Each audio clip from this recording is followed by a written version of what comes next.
source. That probably was stupid. Probably should have done that like 20 minutes ago. But that's probably enough riffing for this episode. So now comes the part where I say, "Hi, I'm Trevor, and welcome to Catching Up on Cinema." If you aren't familiar with the program, Catching Up on Cinema is a film analysis podcast wherein we introduce each other to films, expand our cinematic horizons, and, in essence, catch up on our cinema.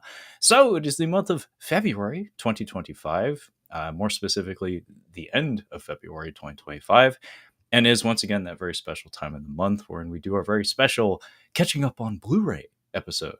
And in joining me in this endeavor, I have my good buddy Brad from the Cinema Speak podcast. How's it going, Brad? It's going great. Glad to be here. I am struggling a little bit here, having technical issues before we started, but hopefully we're good now. I'm frazzled. I still got half an iced coffee to go, but doing good otherwise. Glad to be with you. Yeah, we had a few technical snafus. I think we're all set up and good to go now. We are going to be doing a share screen today, something that I have done maybe once, maybe twice on the show, on the live stream before. So, fingers crossed that works out for us. This is going to be the first time I do it with a buddy. So, as always, Brad, thank you so much for joining me. It's always so much easier to do these sorts of things with somebody to talk to rather than, just yourself. You say that now, but the issues I'm having, and I was frazzled. You might regret saying that. You might say the exact opposite, but we'll see. We'll see. Yeah, Brad's just about to just blow his top. Like we had a full ass browser shut down just like 5 seconds before I hit the go live button. So it's gonna be a fun show. I have a fun show in store for you folks. So if you're not familiar with what a Catching Up on Blu-ray show entails, essentially what we're going to do here today is venture over to the lovely website of Blu-ray.com. And actually, I'm going to try, active word there, try, to do that right now. Shazam! There's a share screen. And our heads are down here at the bottom.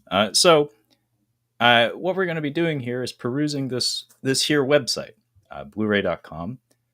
So if you'd like to follow along with the home version of Catching Up on Blu-ray, you can do so by following along and navigating to Blu-ray.com and then head to the release dates page.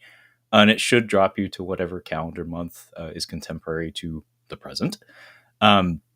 So we're just going to be taking a look at the calendar, moving through it from week to week, and talking about any new physical media releases. So that would be Blu-rays and 4K discs that jump out to us for whatever reason. And as far as I understand, Brad, we have at least one controversy this month that I'm aware of. Thanks to you. At least one, and it's a big one. I even brought visual evidence that I do officially, as of now, have on board. Both on board. Yeah, we are going to have some visual aids, folks. So I will give Brad the single whenever, we get to those titles. I myself actually will also have a few things to show off. That's not normally something we do here on Catching Up on Blu-ray, but we are empowered to do so today, so we will. Through the Cracks Productions comments, I didn't know Blu-rays could give me thicker, fuller hair. Yeah, excuse me. My IP is shared with my fiance, so hair products may appear on the Blu-ray.com website. We do share an IP. So I wonder what products are being purchased in my home. So, like I said, if you'd like to follow along, we're going to be looking at February 2025 releases. And bear in mind, I'm working with one monitor here. I do not have a dual monitor setup, although I probably should have one. So if the navigation gets a little ugly, that'd be why. Brad, you'd probably be better suited to handle this than myself. Not with the way things are going tonight. Yeah, I was about to say tonight might be an exception. So if you're not aware of how this works, generally physical media releases occur on Tuesdays of each calendar month. So a calendar week, excuse me. So we'll be sure to call out the dates as we go for our audio only listeners. But hey, if you're watching, you can use your peepers. So hey, Brad, right out the gate, it looks like February 4th is our first major release date here. And Blu-ray.com tends to arrange things 4K forward. They tend to front load each week with 4K titles, so expect that going forward. But hey, We have Wicked from 2024 getting a 4K release as well as a steelbook. Wicked, Brad. Thoughts on Wicked? Oh, I think we should hold some space right now for Oh. Wicked. I don't know. I liked it. I didn't love it, but it was pretty good. It's weird because I did watch it and I remember watching it, but for some reason I do kind of feel like I fever dreamed it a little bit. Like it I don't know. It's an odd movie because it is like, half of a movie, so it feels a little weird in that regard. Um, but yeah, I did enjoy it, and I thought the two lead performances were very good, and I can understand why it's up for some Oscars. Probably going to win at least a couple. At least I'm predicting it too. This upcoming weekend. Yeah, I wouldn't be surprised if maybe it gets like a nod for production design or something. Although I know Mhm. that's perhaps like a bit of a controversial thing. I know that a lot of people had issue with like the color grading and the presentation of the movie in some respects. I personally enjoyed it. The theater. I saw this at a birthday event. That was actually kind of fun. My fiance, her friend, bought some close friends tickets, and we all got to go together as a pretty sizable group. I think I was the one person in that crew that wasn't familiar with the original musical. My fiance is intimately familiar with that musical. She like when we were early days dating and stuff. I remember her singing some of the tracks from it. So that was really my only exposure to it was through just like hearing her in the kitchen singing some of the tracks from it. And of course, I've seen that episode of South Park about Broadway shows and whatnot. That I think specifically highlights Wicked at one point. The movie itself, I mostly enjoyed. Like I thought it was pretty well put together. It was neat seeing actual sets. It was clearly something that was a very large boon to the performers, in particular the dance teams, which director John M. Chu, that's like his forte. That's his bread and butter is movement, dance, spectacle. He seems to have a very particular interest and skill set based in presenting spectacle on screen. So in that sense, you get that. Um, as far as the story goes, again, because I don't know the musical itself, I don't have any real insight into like if it's a letdown or not to end the story at the halfway point. By the way, Starship Man comments the hidden blowjob message. Yeah, that would be the South Park business there. Mm. Um, so, like I said, I don't know about that ending. I don't know how you're supposed to feel about that, like if you're a fan of the musical or not. But me personally, just going off of the movie, Brad, not I don't know if spoilers are a problem or not, but uh, the ending sequence, the way it was structured, was irksome to me. Like it felt halting, it felt stilted, it felt weird. Like the Hmm. pacing of it felt like they're intentionally trying to do something different, perhaps, but at the same time, it felt like, dude, this is like the big moment that like even the casuals, the people who don't really know this stuff, they at least know this one cue, they at least know this one track. Just let it play, man. Just let it play out. Like it was that weird for you too, or is that just me? No, I kind of agree with you, and I would actually probably say the entire last act is probably my least favorite of the movie. Like I don't know, I wasn't super crazy about them when they actually meet the wizard, and I'm listen, peace and love to Idina Menzel and Adele Kristen Chenoweth, Daziz, you mean? Adele Dazeem, the wickedly talented Adele Dazeem. But I wasn't super crazy about the cameo cramming them in there. So I don't know. I gotta say, I'm over, and this is not just Wicked. This is I'm making a statement now. I'm over these two-part movies. I'm Mm, over it. Dune, Spider Verse, Wicked. I'm done. I'm over it. we'll see. I'll be interested to see like what the actual second movie is because my fiance, her whole group of friends, like they seem to be hinting that there is like a tone shift that does happen at the second half. So it could end up being like a Dune 2 type situation where it feels almost appropriate. Because me personally, I do view Dune 1 and 2 as very complete thoughts in their own right. Like I know some people take issue with the ending of that first Dune movie. I actually didn't. Like I thought it was a fairly complete thought, and then the second one also feels like another complete thought that stands on its own side by side with it. Like it, that's how I viewed it anyway. Um, by the way, we get another comment here from Starship Men. What about breaking it up into 3 parts, Brad? How That would I'm you feel okay about with. that? That the more parts that you either do 1 or you do 3. I'm 2. I'm over with. Let's do 3. And Scott Walker says, "Hi boys." Hey, Scott. Welcome back, Scott. So I think that I'm about tapped out on Wicked. I'm surprised we said as much as we did about it, but it is a movie that we both did see. So it is a movie that we had a thing or two to say about. And I'm sorry that the browser flips out like this. It's because Blu-ray.com has a lot of ads. It's how they keep their shit going. But oh my god, somebody's gonna have a seizure watching the stream. I swear that is not me doing it. My god, I'm never Trevor's clicking away trolling from us. the screen, Brad. We're never again clicking into another movie page. Unless there's like some really important details that we need to glean from like the review or like looking up who the director is. Well, I'm never navigating we away might from have. There is some this page important ever stuff. again. That was nuts. I'm forgiven us, please, for anyone who just had a seizure or a fucking stroke just now watching this stream. Starship Men comments again. That's our boy Santino, right? Yeah.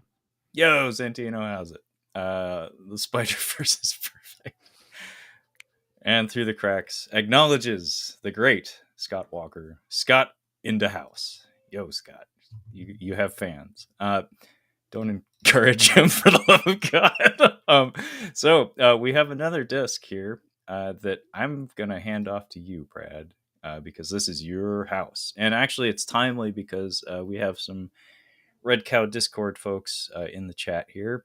And it just so happens that Frankie and EJ put out a David Lynch quote masterclass very recently. I'll have to forward you the link when I don't know that it's been published yet, but it exists. It's an edited clip, and as far as I understand, it's extraordinary. It's apparently an excellent clip. So you being a huge David Lynch fan, by all means, I would encourage you to check it out. But yeah, Twin Peaks, from Z to A, 1990 to 2017. So this is the whole ass TV series, including The Return and Fire Walk with Me. Is that correct?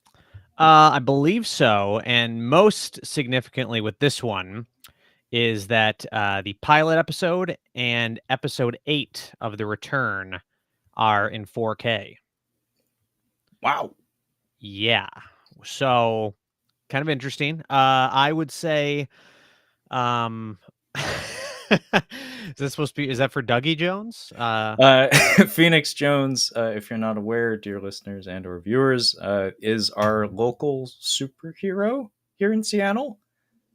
He roams the streets. He breaks up fights. He's only been arrested a few times, as far as I understand. But we have a particular law here in Seattle. I forget exactly the name of it, but something combat law, where basically if you declare under the supervision of a law enforcement officer that you would like to fight somebody, you can do so without legal penalty. So that is how he acts as a superhero on the streets of Seattle. That and bear spray and handing out candy to kids and stuff. He wears a costume in the whole bit. He's known nationwide. I don't know if he's retired. He might be by now, but he had a crew at one point. But yeah, that's a side conversation that Santino and I had recently. So sorry to derail you, Brad. David Lynch, that's a filmmaker. Let's talk about him.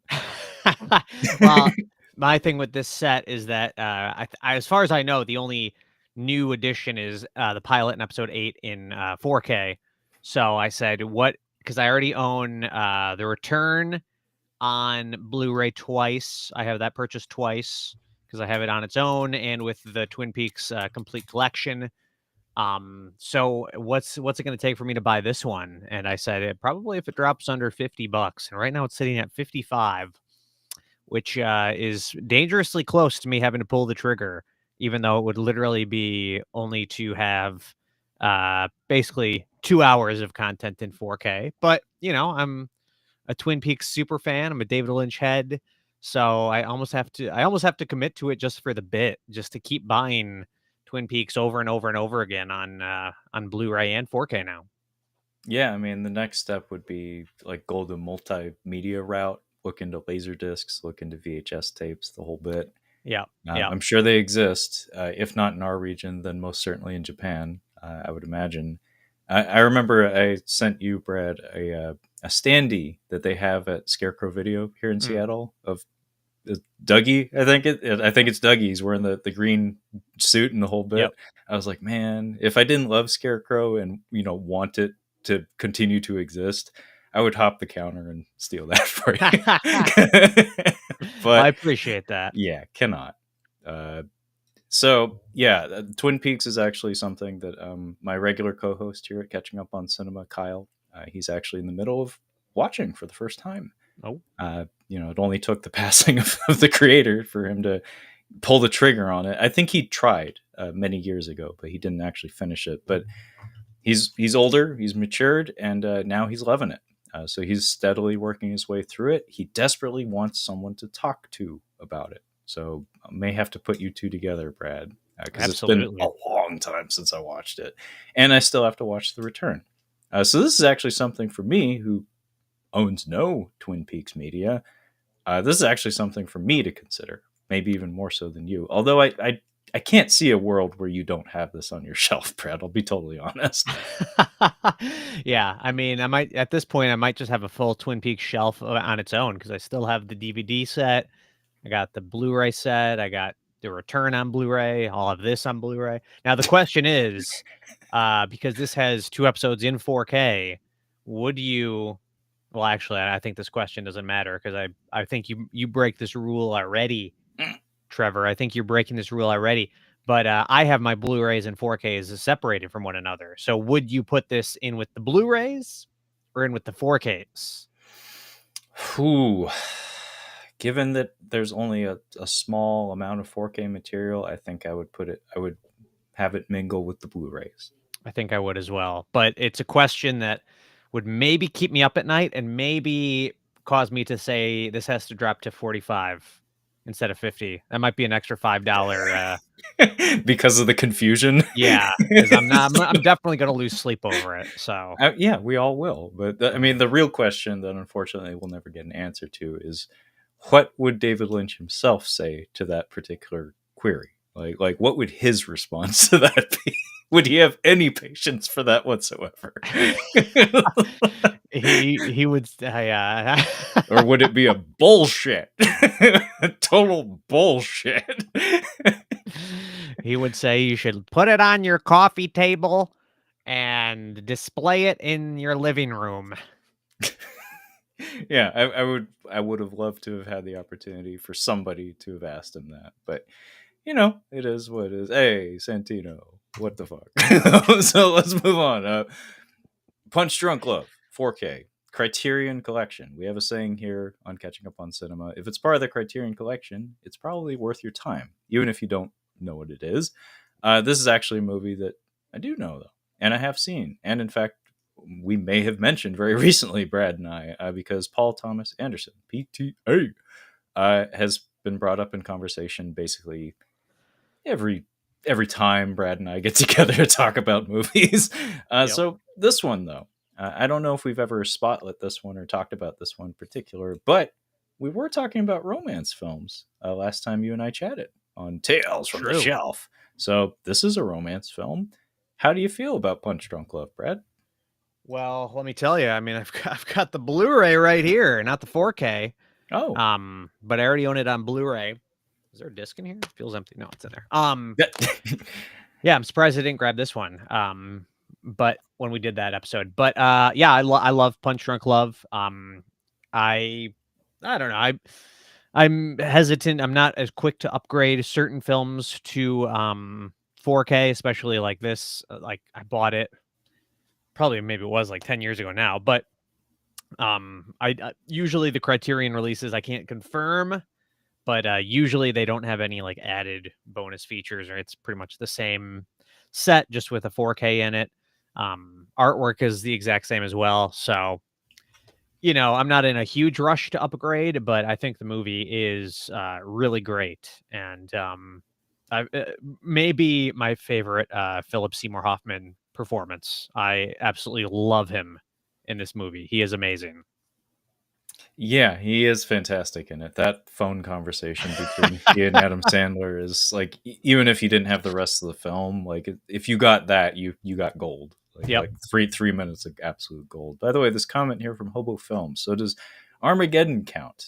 Not quite sure what you're referencing there. Do you get that one, Brad? Well, I know Armageddon is part of the Criterion Collection, Yes, I do so know that. I don't know if that's somehow in reference to that, but Like I don't know maybe what specifically. upgrading to like a higher format, because I think it's Oh, a DVD only. Like I don't think it was yeah. ever bumped up beyond that. So maybe that's the reference. Yeah, and I don't have Armageddon, so if the Criterion puts out a 4K, I mean, I don't know if they would, but I would pick it. I'd pick that up.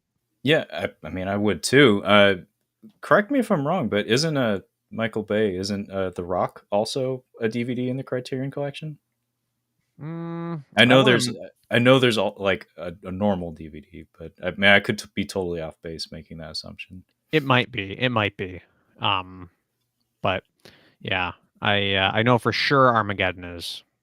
Yeah, The Rock is actually one that I would love to see get an upgrade at some point, because I think I only have it on DVD. I know I'm pretty sure a Blu-ray exists, but I don't think it's anything in particular. I don't think it's anything special.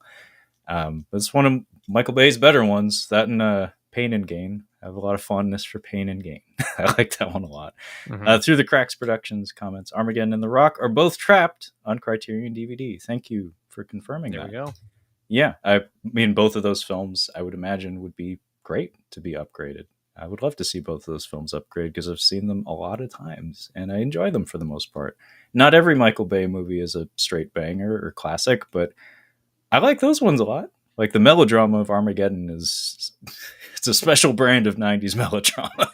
When shit starts blowing up and Owen Wilson eats shit, spoilers, I feel things. Mhm. 9-year-old Trevor or whatever felt things. But yeah, Punch Drunk Love. On now for something completely different. I really love this movie too. I think I've only seen it once though, but it caught me off guard with how visceral and just how sincere it feels, and just something about the kind of tension it has is special. Like it's something to do with the way it's shot, Adam Sandler's performance, and the soundtrack in Oh particular. yeah, the score is amazing. Yeah, it really comes together to make like a really amazing small story, but like just so much of it's like very pitch perfect. I would love to have an excuse to rewatch it. I don't know that I would ever need to own it, let alone on fucking 4K. But I think about it often, and that says a lot given that I've only seen it the one time.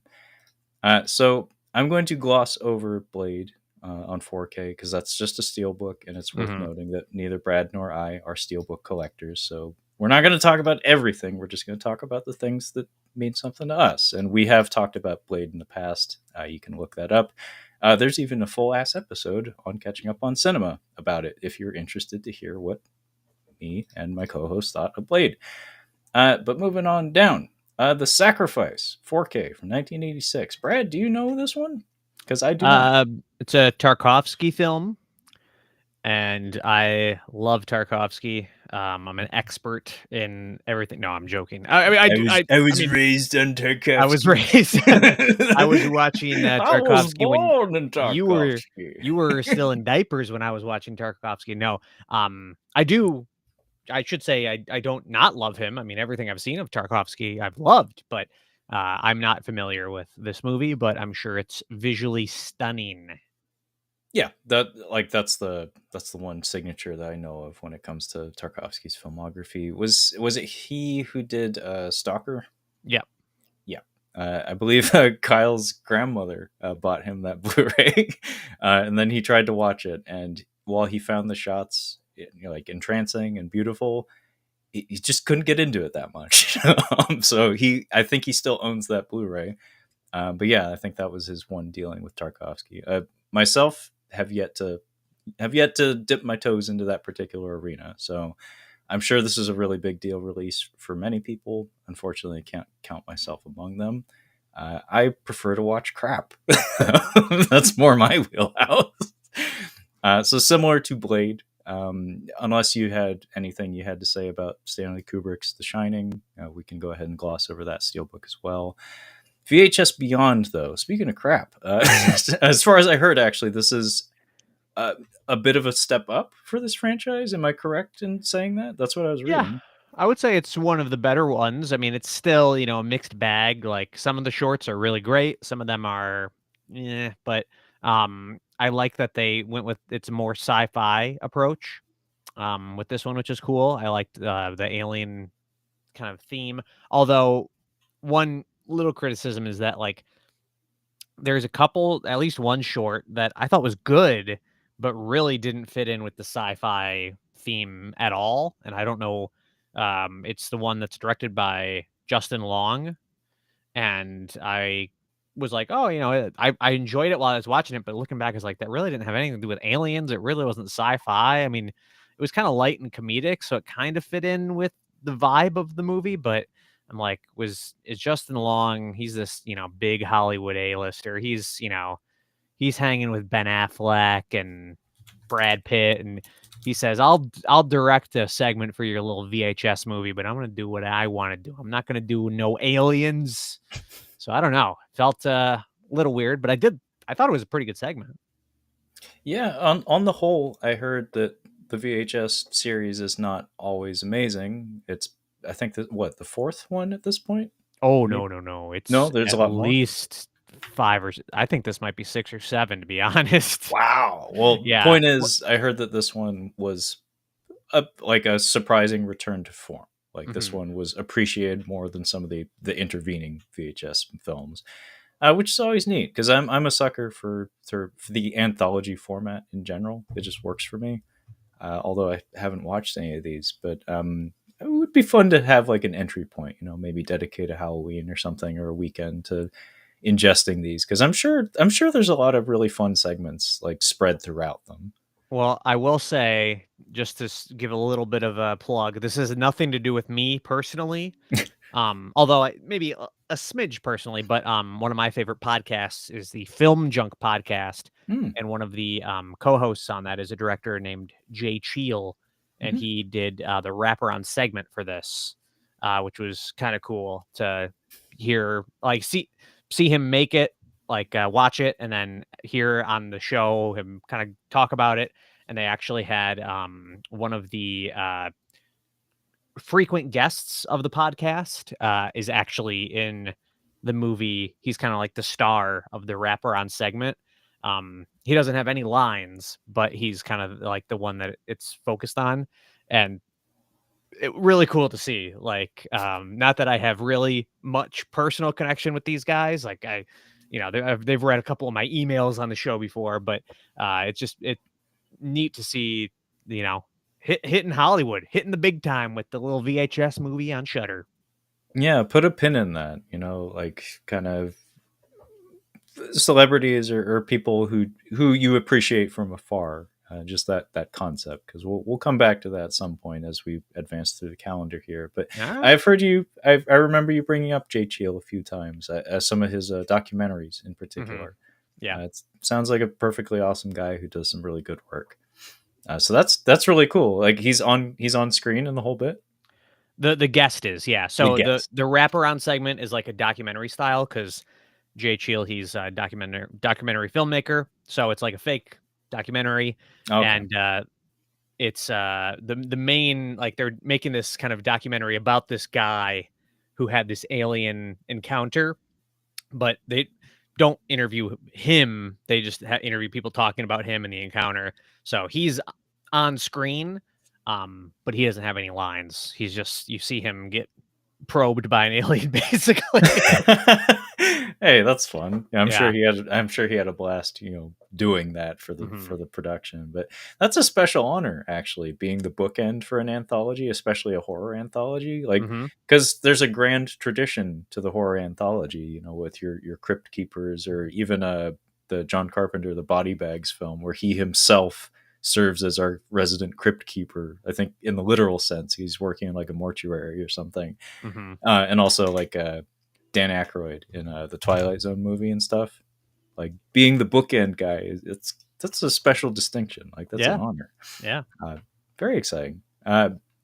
Beside that, though, we have Azrael from 2024. I remember seeing, I think, a YouTube trailer for this. It was like an ad or something. So it was thrust upon me. It was not up to me, Brad. But beyond that, I don't know much of anything about it. Is it the read I got from it is it's a rapture film. Like I don't know if I doubt it's a religious production, like a Christian film, but I'm pretty sure it's about the rapture. Well, listen, all in some ways you could say all movies are about the rapture if you really think about it. And I Spider-Man, totally about the rapture. I don't I to be honest, I never saw the trailer, so I don't know about Okay. that, but I do believe this is a mostly dialogueless movie because I believe it Mm. is a maybe it's post rapture or something. They're in some segment where there's some time period or some reality where they don't speak. They've taken vows of silences. See, So when I hear about that, it makes me think of I didn't see The Wolfman, Brad, but you reviewed it, correct? yeah, absolutely. Yeah, we Kyle and I were planning to see it, but it got pulled from like all the local theaters, and then one of our theaters also closed permanently. So we didn't get a choice. Like we were denied The Wolfman. And then I listened to Brad's review, and I was like, oh, okay, I don't care that much. But um, I don't remember hearing it in your review, but like some of the other reviews that I saw about and read about it, the big thing that jumped out at me was the lack of dialogue. I was like, hang on, one of the major characters becomes nonverbal like 20 minutes in, and then it hit me. I was like, oh shit, we had a writer and an actor strike not that long ago. Like is this what happens? Are these the kind of movies that we get under those circumstances? Are we feeling the ripples now where it's like we can make movies, but we can't have union people and we can't have people talk. Like we can't have anyone read anything off of a page. Nothing It's can an be written anywhere. interesting theory. I didn't It's a think theory. I of don't that, know if but it holds water at all, but it just dawned on me. I was like, "Oh shit. Is yeah. that how we're trying to do things? Is that how we're trying to skirt around this?" You might not be wrong. I don't know. I never thought I'd have to I mean when I was watching it, it made sense in the context of the Okay. movie, but it might be the case. I don't know. I don't know either. It just like I consistently saw that it's some as being something pointed out about Yeah. the film, and I was like, that seems odd. Like I get that's justified in the script of the film if it exists, but I don't know. It just seems suspect to me. Anyway, a movie that I'm sure you have stuff to say about, Brad. Juror number 2 from 2024. This is Clint Eastwood's reportedly last film, correct? Yes. I mean, he is going out on this one, and I personally think it was his best film in quite a while. I mean, it's not like an amazing movie, but it does feel like a bit of a um old school kind of 90s sort of courtroom drama, sort of moral dilemma sort of thing, thriller. And a lot of people were saying it, but it's true. It feels like the kind of movie they don't make much anymore. It's got an interesting hook, a pretty strong script. I mean, the direction isn't amazing. It is a little old-fashioned, as I feel like a lot of Clint Eastwood movies feel. A little stuffy, a little stodgy, but I thought it was good. I just the central premise had a lot of great ideas that kind of it stemmed, branched off of it. And I think by the end of the film, you kind of it's one of the movies where how it plays out kind of changes your perception of some of the things the characters do early on, like who you're supposed to sympathize with and that sort of thing. And yeah, I quite liked it. Yeah, no, I've heard good things about it, and I also heard that it kind of got buried a little bit by the Hmm. studio, Yeah. which was very unfortunate. Do you have any inkling as to why that would have been the case? Like it seems like it would be a prestigious thing. I mean, he's a highly decorated, highly respected director, like, and it's supposed to be his swan song. It's supposed to be him saying farewell to the director's chair and perhaps the whole film industry. It should be an event, you know? I don't 100% know. I think at some point late in the controversy, it came out that they were always planning on it just mostly being like a Max movie. And then they kind of gave it a little bit of a theatrical push just to sort of like, all right, Clint, we'll give you a few theaters here. But I guess whether they told Clint that was the intention, I don't know. But I think that might have been partly the reason. And I mean, I can somewhat understand because it's like, these movies unfortunately don't make a ton of money anymore. No. So I can understand not wanting to, put it in 3,000 cinemas nationwide opening weekend, but wish it would have been given a little bit more of a push. Because I think it could have potentially gotten at least maybe a best screenplay nomination at the Oscars if they'd given it a little bit of an awards push, but whatever. Yeah, I mean, I don't I don't expect it was a massively high budget film, so like they probably could have made their money back, but who knows? Like distribution is very tricky right now. The theater industry is very tricky right now. And also another important point that I hadn't thought about until you started talking there, Brad, was that I've not seen a word from Clint Eastwood himself, and he doesn't strike me as an egomaniac. Like there's some people who you get that whiff, like you get that stank of that like emanating from them. In his case, though, he doesn't strike me. He strikes me as a pretty humble guy. Yeah. So it could be that maybe he didn't care. Like maybe he wanted to like maybe he just wanted to go out quietly, you know? I don't really think he gives a shit, to be honest. Yeah, I honestly like a He's lot of like people may have 107 been. years old. He Yeah, doesn't people care. may be complaining on his behalf because it could just be the case where he just wanted to make a little film, do his best, do the best that he could with it, and then bow out. Because He in a prob- lot of cases, that's actually a better way to do it. they probably It's told easier to him. walk away when it's quiet. They said, "Hey, Clint, your newest movie is gonna go straight to Max," and he said, "Huh? What's that?" He didn't. He probably didn't even know what that was. He's like, "Yeah, yeah, sure, go for it." He told them to get off his lawn. It's like we're in a warehouse, sir, and it belongs to the studio. It's like, well, get out of wherever we are. Get me out Yeah. of wherever we are. Where am I? Anyway, let's move on though to an Oscar contender and likely winner for, is it Best Supporting Actor? Mm-hmm. So A Real Pain from 2024. It's Jesse Eisenberg. Is it his directorial debut, or has he done other films? I think he did something else. I can't remember, but yeah, I'm pretty sure he's done at least one other movie. Yeah, I mean, it wasn't Vivarium, was it? I don't know. Point is, this is directed by Jesse Eisenberg, also starring. But the Culkin, is this Kieran? I get these Culkins messed up in my head. There's Rory, there's Kieran, there's Macaulay. I think this is Kieran, right? This is Kieran, and Okay. hopefully this is the start of the Culkin domination. I hope they all get Oscars. The But Culkin Nation of yeah, Domination. Culkin Nation. I definitely thought with this one, um, people were saying, I heard some criticism that, oh, Kieran Culkin, he's playing himself. He's the same character as he was on Succession, whatever. And I watched it and I disagree. I think there's lots of layers to his character, and I feel like just saying, "Oh, he's the same as Roman on Succession," I think that's a pretty superficial look at the two characters, to be totally honest. Mm. Because on the surface, yeah, maybe they are somewhat similar, and sure it is partly just great casting in that Kieran Culkin kind of just naturally his personality fits in with the role. But I think it really is a pretty incredible performance, and I no surprise why he's the front runner. I think he's great, and Jesse Eisenberg is actually really good too.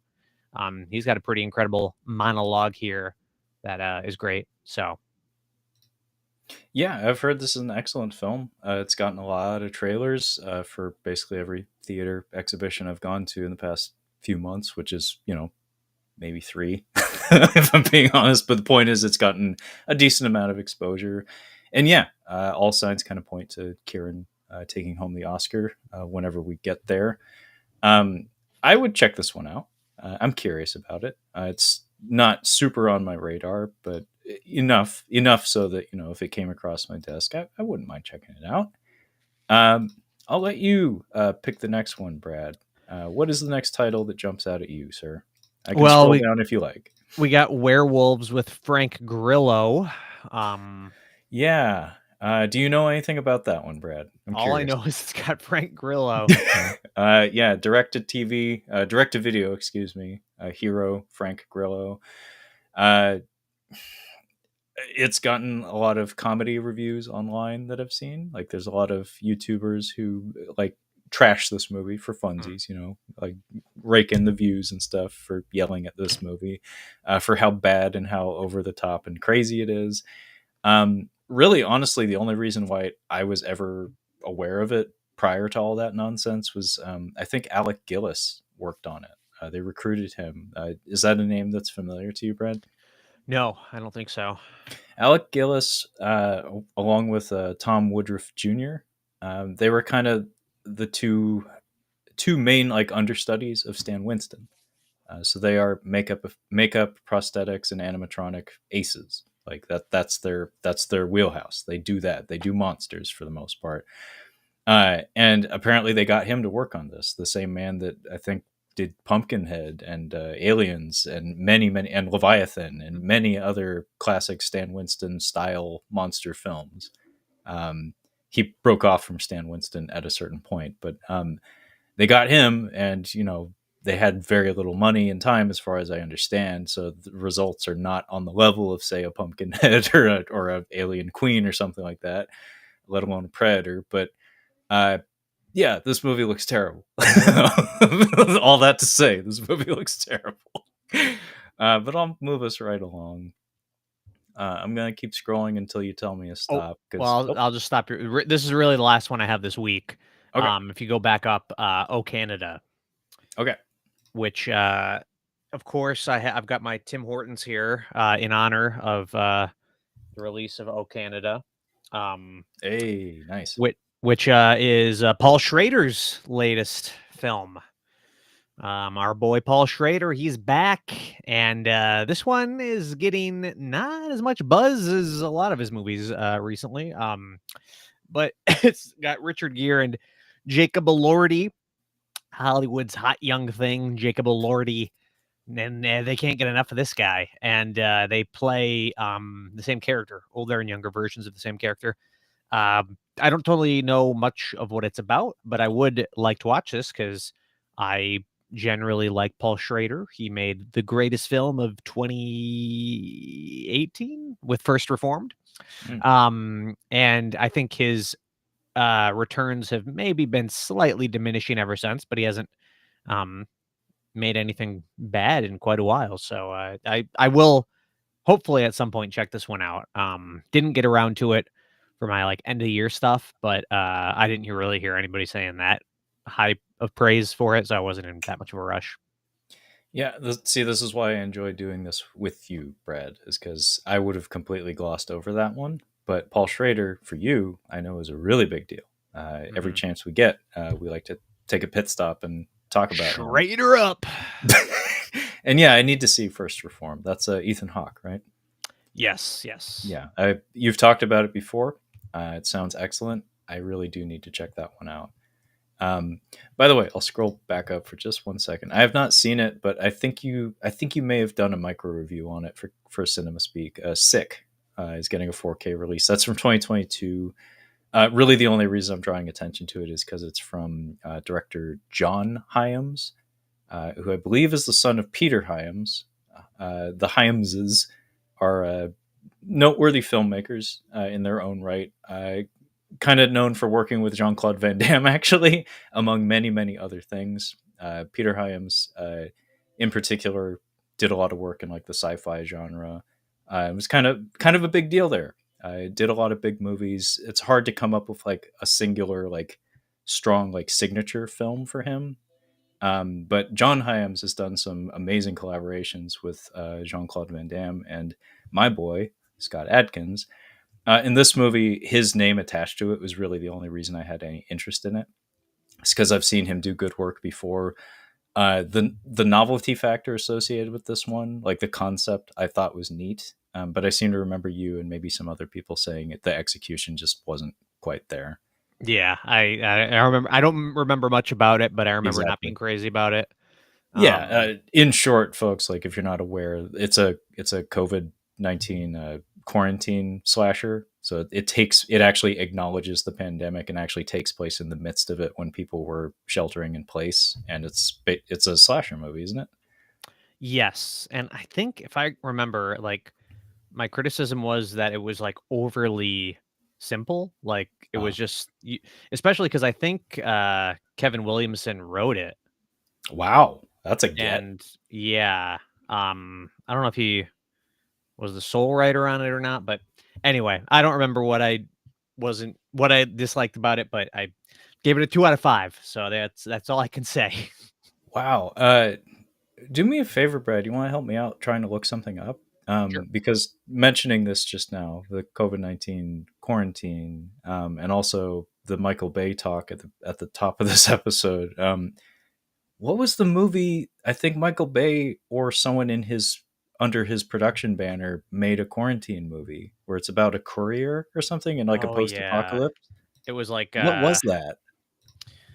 like called Blackbird or That something. sounds close, like if not right. It's Songbird. Songbird. You were very close. Yeah, that exists. That is a thing that happened. I think Peter Stormare's in there because he and Michael Bay must be just like this or something because he just pops up in the damnedest of places. Ooh. Alexandria Daddario's in there as well. I might have to check this out. She's great. Moving on.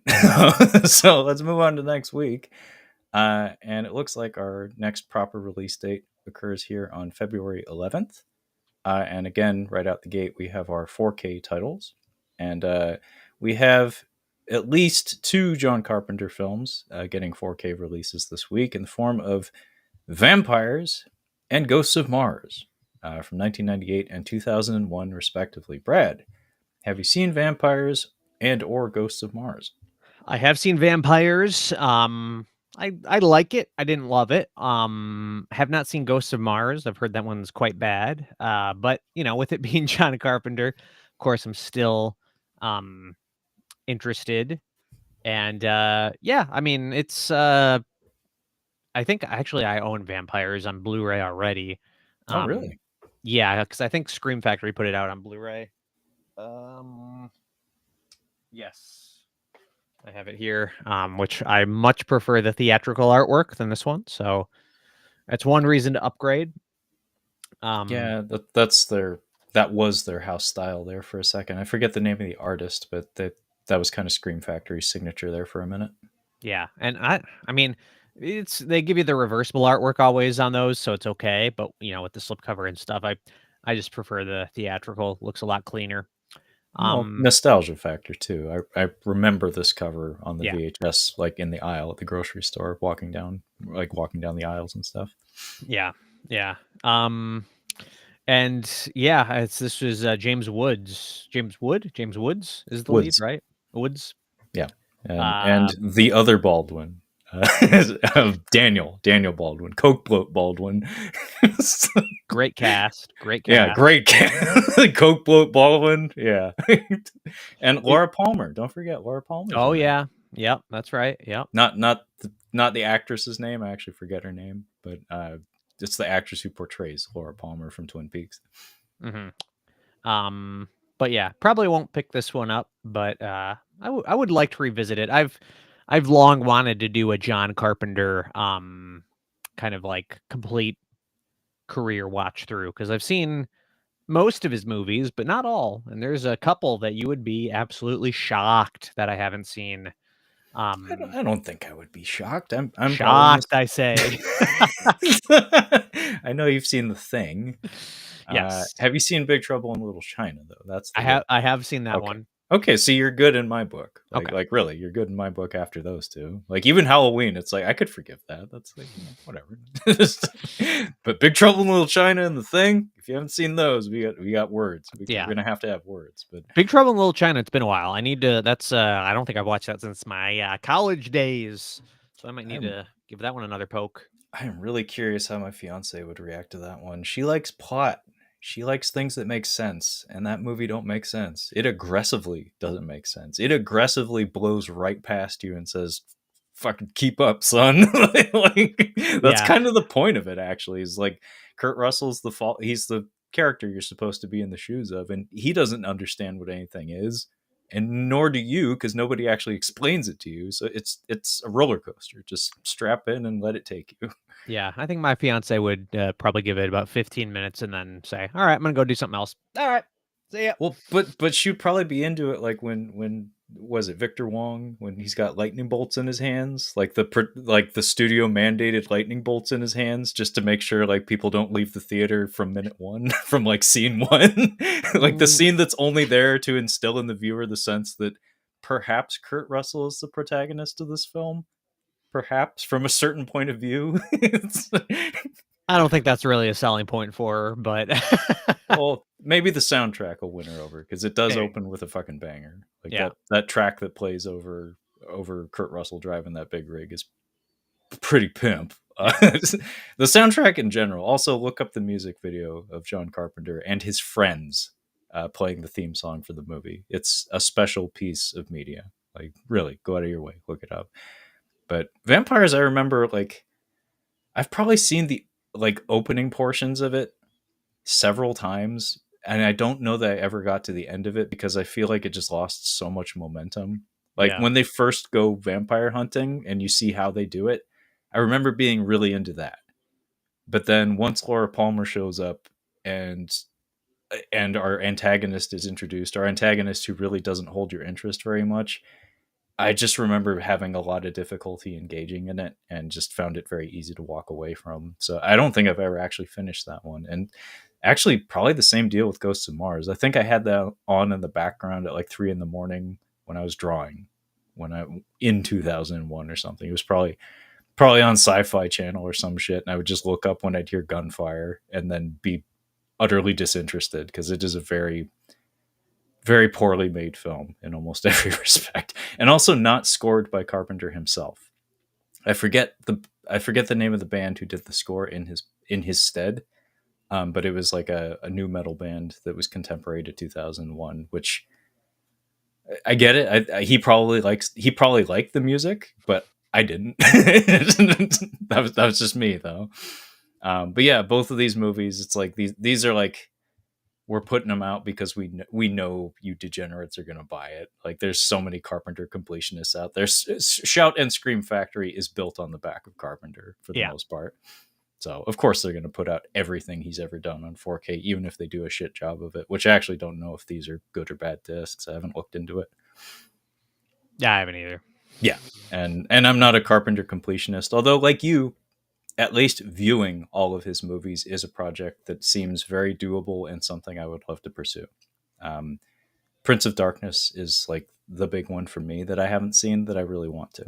How about you? Do you have like a favorite one on your to-do list, like a big one that you just haven't gotten to? The one you would be shocked by? Yeah, spill it. That would be Escape from New York. Oh, see, I don't even think that's a big deal. Shocked, I tell you, shocked. I mean, it for like completionist purposes, like to get like the full true sense of his oeuvre. Yeah, you kind of have to see it. Like, it is an important pillar in terms of his aesthetic, his vibe, especially the music and stuff. But I don't like it that much. I like Kurt Russell in it. I like that a lot. I love the soundtrack, but the movie itself, not my favorite. Santino contributes 1 year, 1 Carpenter. Easily doable. I mean, you've done Cronenberg. Yeah. I assume you've done Lynch at one point or another. Oh yeah, multiple times. You could do Carpenter. His filmography is not enormous. Like, it's not crazy or anything. Yeah, because all he does is play video games nowadays. Yeah, and also pretend that he helped make video games, like Fear 3, Brad. Have you heard about this? Oh yeah. That game is trash. And his name is all over it. Carpenter in the 90s was rough, says Through the Cracks Productions, as well as, I am an Escape from LA apologist, though. And hey, more power to you. I think that movie is a complete schlock. But I think if you watch it on the couch with your friends, you're probably going to have a good time. If you watch it by yourself and you're in a serious mood, you're probably going to hate it. But if you have pizza or something with your buddies, you'll have a good time with it. It's stupid, but it's okay. Like, it's not the worst thing out there. I do like In the Mouth of Madness as far as his '90s output. That's one of the few films of his I own. I caught that one on cable when I was pretty young, and it stuck with me. And also, I defend the soundtrack on that one. It has kind of a Metallica vibe almost, a little heavier than most of his stuff. Not quite as synth heavy, more guitar heavy. I love the opening track from that one, and the H.P. Lovecraft vibes of it, and all the makeup effects and stuff, and just the general atmosphere. It has a winking sense of humor about itself that I just that's kind of my brand of horror movies. I don't watch horror movies to be scared very often. I just like to see gooey monsters and stuff and have a good time. And that was kind of a magical time for Lovecraft inspired movies.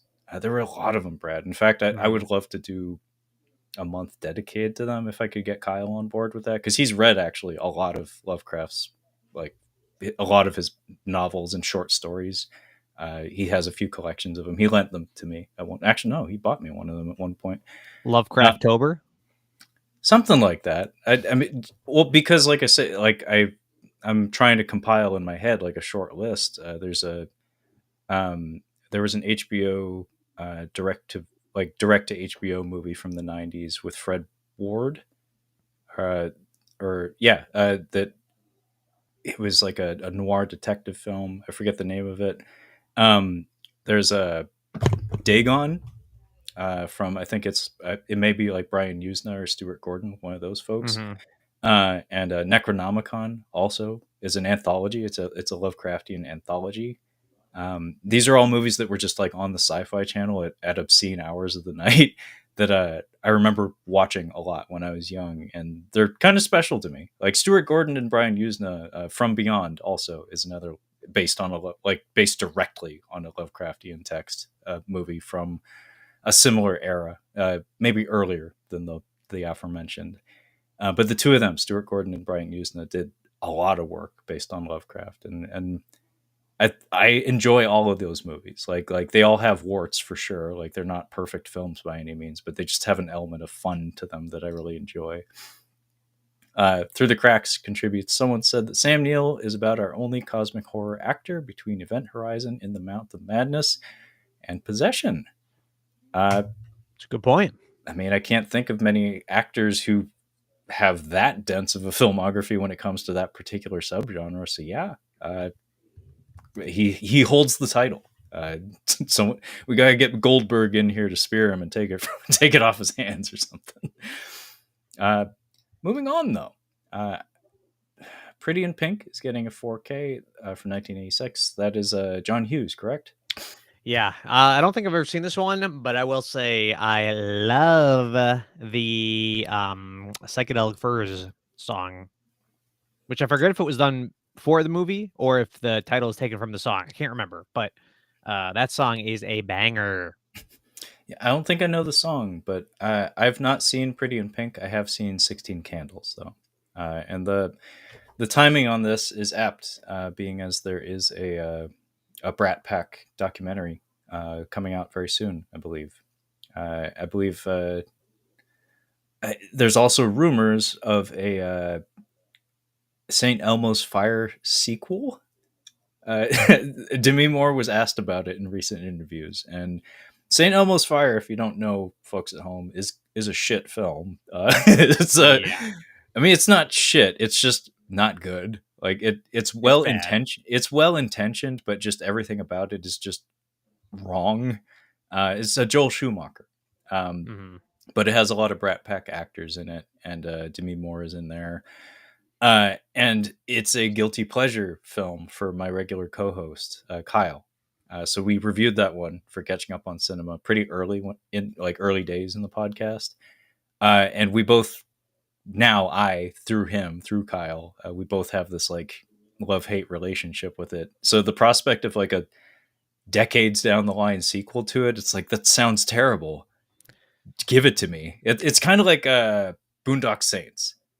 Like, Troy Duffy is a terrible human being. He sucks. He should not work in the film industry. But if he could get financing to make a Boondock Saints 3, I need to see it. Like, I need to see that happen. It's like, it's not because it's good, it's just out of morbid curiosity. Santino also contributes. Both movies are probably canceled by now.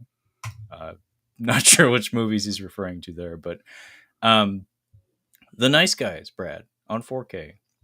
Did you see this one? Because I know this one has a sterling reputation, but I don't meet many people who've actually seen it.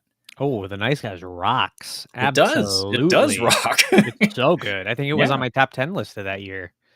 I mean, I'm sure this isn't true, but I mean, I'm trying to think of a better comedy that has come out since this movie, and one's not jumping to the top of my brain. I'll tell you that. I'm sure there's maybe one that can beat it at least, but in terms of like actually being funny and being like a great quality film, like, I mean, I can't think of anything off the top of my head.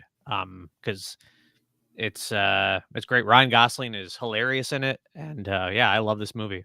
Yeah, The Nice Guys is excellent. Like I said, underseen. This is a Shane Black film, if memory serves. Something about Shane Black and duos, man. He just gets it, because Kiss Kiss Bang Bang is special, and I would say this movie is too. They're just great times, like just really fun movies to watch.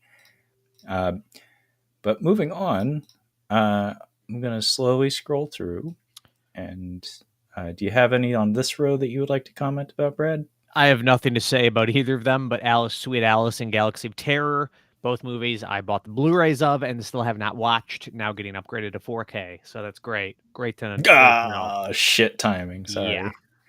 I don't know Alice, Sweet Alice. I just from the cover art, it looks like a proto slasher from 1976. That's shockingly early for that particular subgenre. That's kind of before it was really codified in like a real thing, like a real trend. Galaxy of Terror, I know that one as, I believe that's a Roger Corman film, but that the production design on that, Brad, was done by James Cameron. Jimmy C. Big Jim himself worked on that film, and you can kind of see the talent, like you really do. I'm sure it's a better exhibition of what he was capable of than Piranha 2: The Spawning. Brad's fishing around on his shelf there. Got the steel book.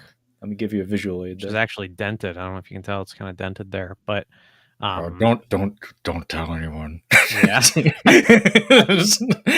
put out Galaxy of Terror, Forbidden World, and I think there was one other one. There was 3 of these style movies that got these steel books, and I remember I bought one of them, and I think I don't know if I bought all 3. I bought 2 of them at least. I thought there was one more, but I was like, I got to buy them all, and now I haven't watched them. I haven't watched any of them.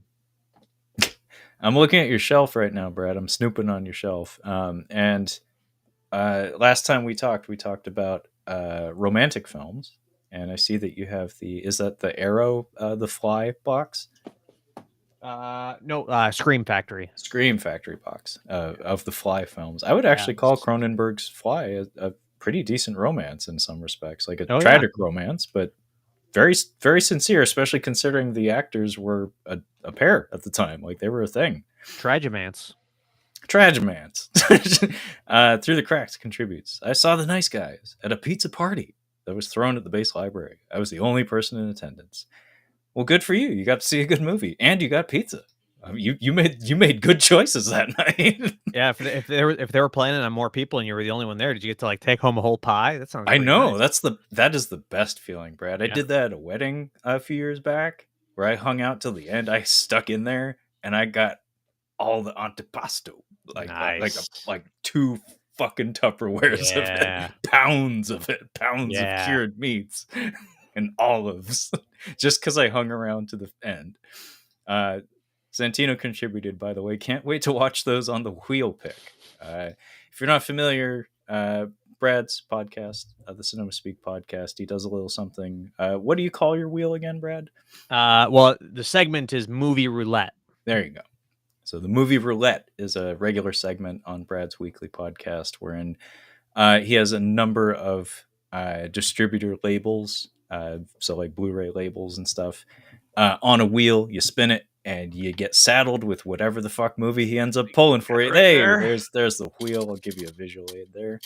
Right now, there's actually very few labels on it because the other rule is there's a daily movie guessing game called Framed, and anytime we have a group chat going with me, Matt, Charlie, and Santino, if we all miss the movie on Framed, we put it on the wheel because none of us know it, so we got to throw it on there. So a lot of these are framed misses, like Bye Bye Birdie, Silverado, What's Up Doc. So Yeah. So wide variety of picks available on that wheel.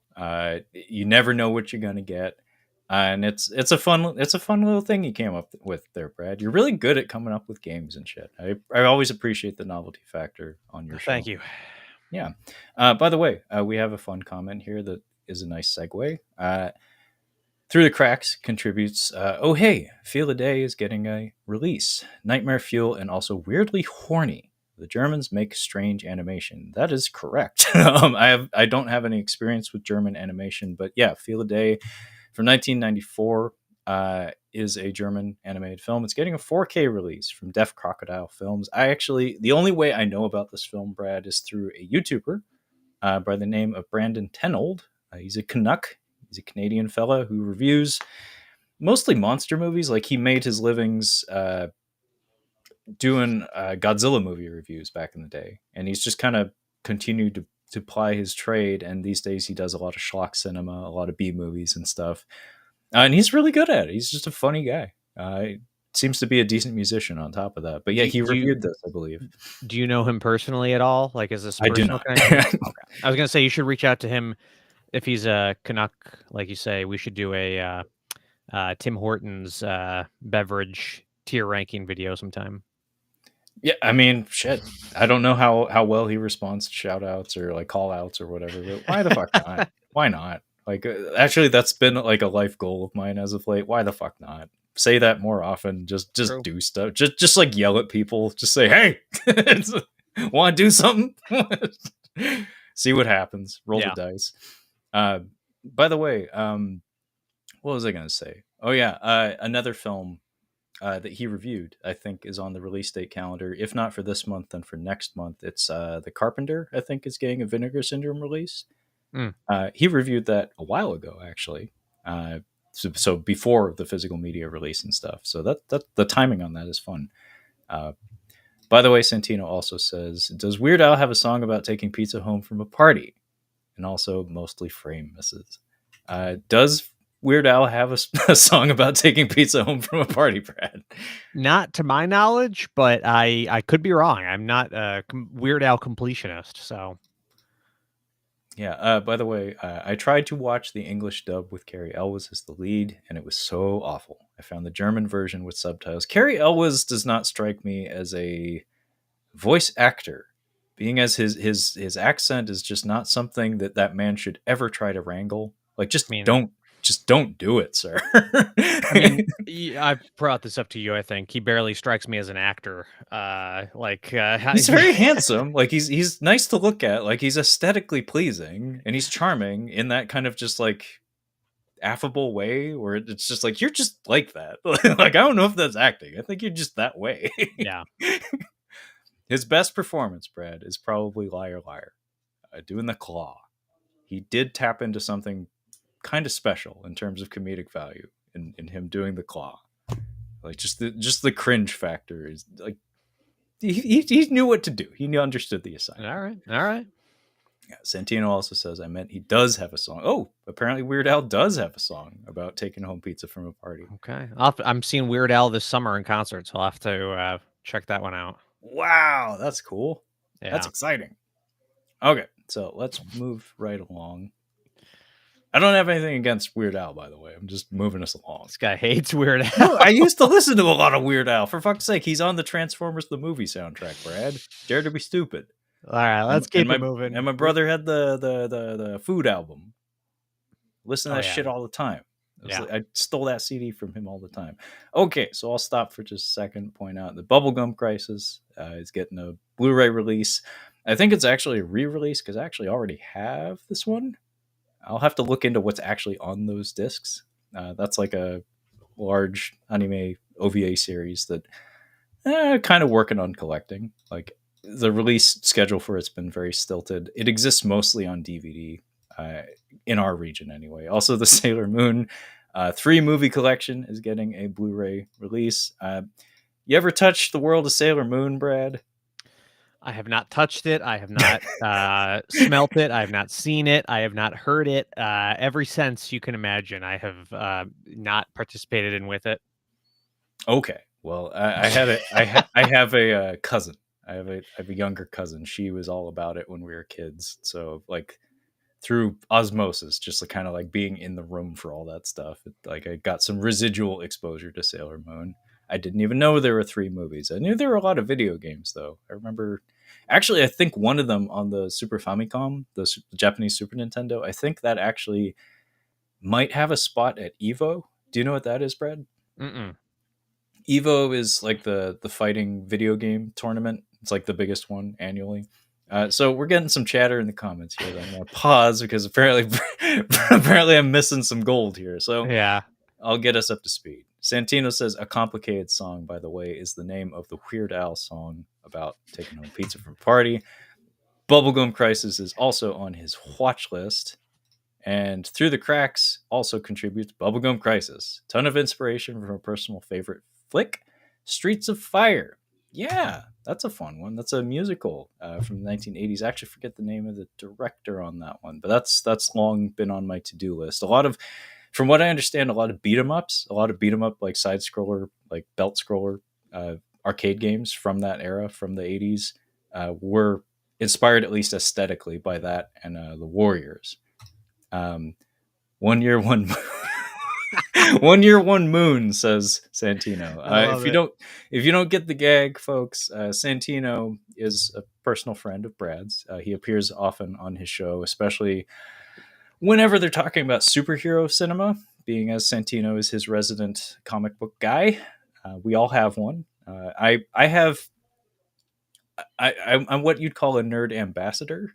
I have a passport that enables me free passage into the world, into the various nerd kingdoms that exists around us.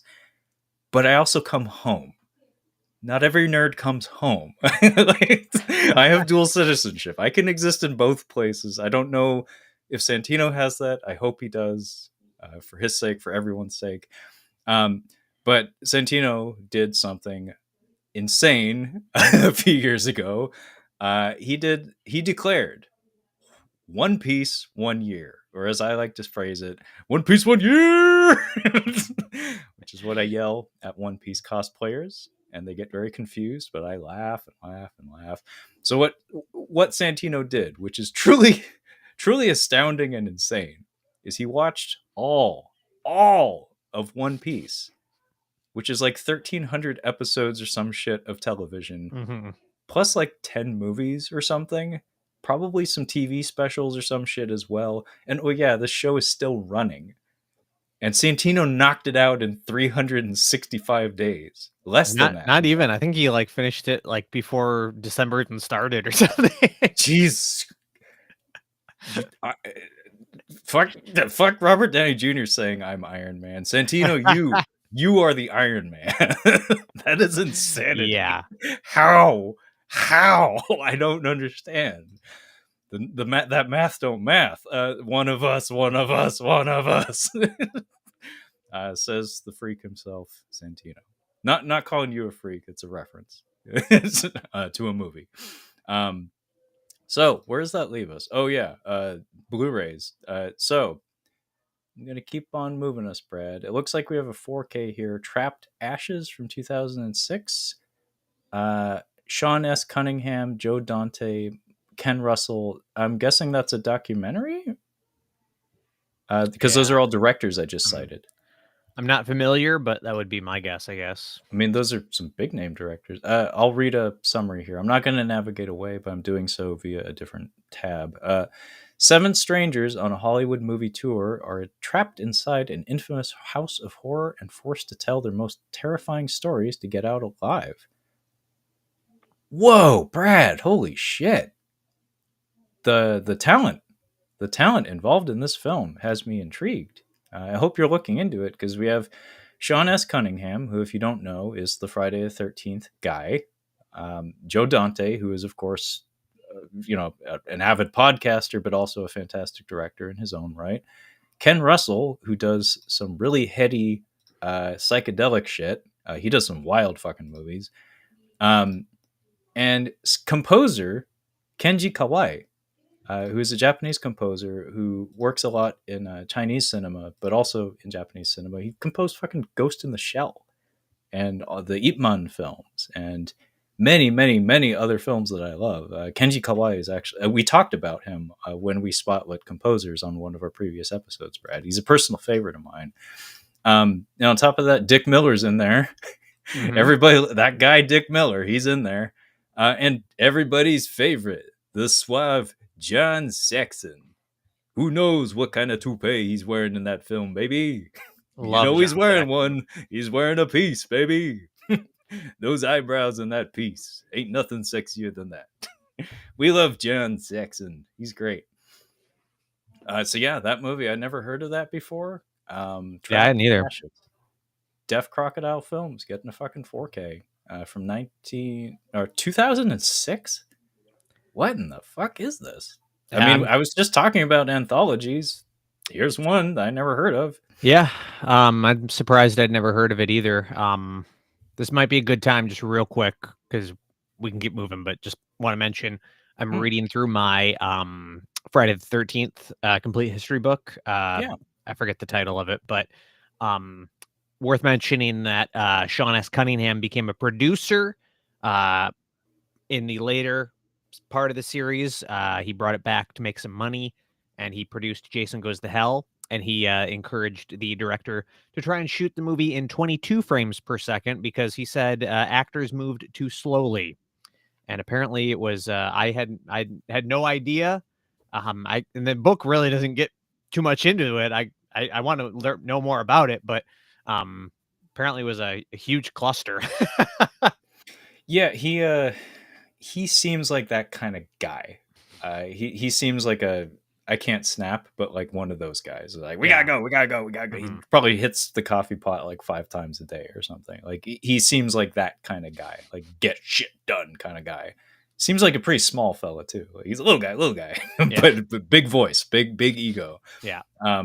Led to great success, but a lot of those guys, like, every time I look into these kinds of guys who like produce these movies like mad, especially in a high-speed environment like the horror genre, and more I'm just discovering that apparently that's just life. It's like even the best of us just fuck up all the time.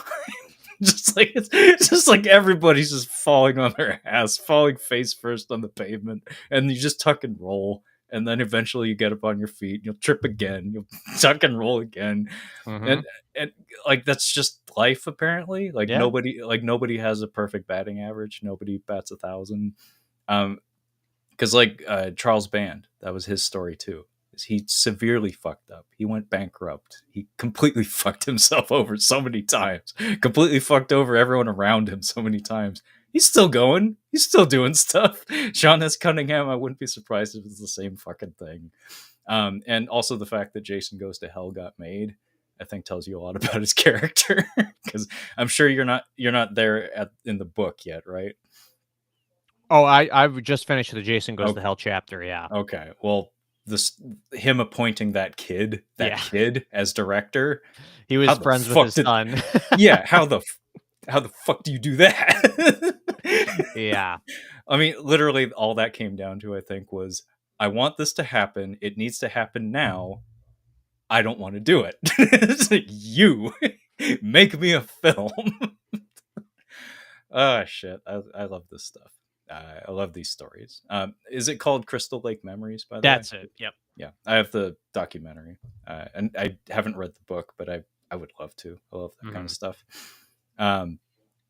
So, by the way, we have some more comments here that I missed. Through the Cracks says Walter Hill did Streets of Fire. Thank you for contributing that.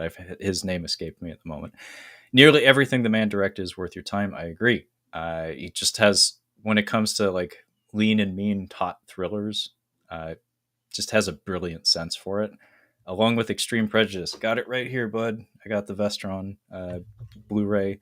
Crossroads and Hard Times. That's the Charles Bronson bare knuckle film, if memory serves. Not seen Hard Times. Would love to check it out. He's a real favorite of mine. Action director without peer. Like I said, I like him quite a lot as well. Santino says, I finished it in November just in time to see the new movie in regards to One Piece 1 year. One Piece 1 year! I'm telling you, Brad, it's a lot of fun to yell that at cosplayers. Do you get any of that in your neck of the woods? Because I'm in Seattle. We get this shit. It's out my window. It's out my front door. I run into these people walking their dogs and stuff. Yeah, I can't say that's ever happened to me. Okay, well, it happens to me a lot. Yeah. So I yell One Piece 1 year. If I see a straw cap and a vest, I just on the like. Sometimes I'm wrong. Doesn't matter. Give it a shot. Somebody just dresses like that. Yeah, someone just dresses like Luffy or whatever. Is it Luffy D Monkey or something? I think that's his full name. So I'm going to keep us moving. I'm guessing you don't have anything to say about Adela Has Not Had Supper Yet from 1977? No, I think I'm pretty much good on this week even. Okay.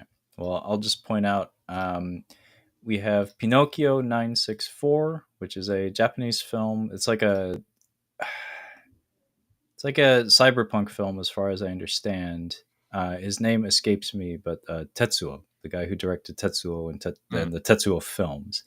I believe it has a stylistic similarity to that one. Highly anarchic and ultra indie, as far as I know. This is a very obscure film, kind of unexpected to arrive on fucking 4K of all things. Comes to us from Media Blasters, who do very good work and have been working in the Japanese film import market for decades at this point, so I'm not surprised.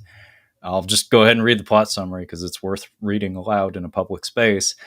Pinocchio 964, lobotomized cyborg sex slave, is thrown out onto the street by his owners because of his inability to maintain an erection. He is befriended by a criminally insane, memory-wiped, homeless girl. Meanwhile, the corporate entity who manufactured and sold him plots to kill him because of his malfunction. So yeah, it's that kind of movie. Twin Peaks, The Return is getting a solo Blu-ray re-release, I presume. Flesh Blood, is that Paul Verhoeven? Paul Verhoeven. Yeah, I'm privy to the semi-correct pronunciation on that. I had said Paul Verhoeven my entire life, Brad.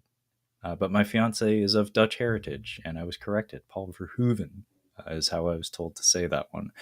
One of my favorite directors. Have not seen this movie in its entirety. I think I caught half of it on TV at one point, but I would love to check this out, especially because, Rutger Hauer's passed on as well. And it would be nice to see more of his work, more of his before he was doing direct-to-video stuff, like Beyond Blind Fury or whatever, when he was when he was slicing people up Zatoichi style on home video.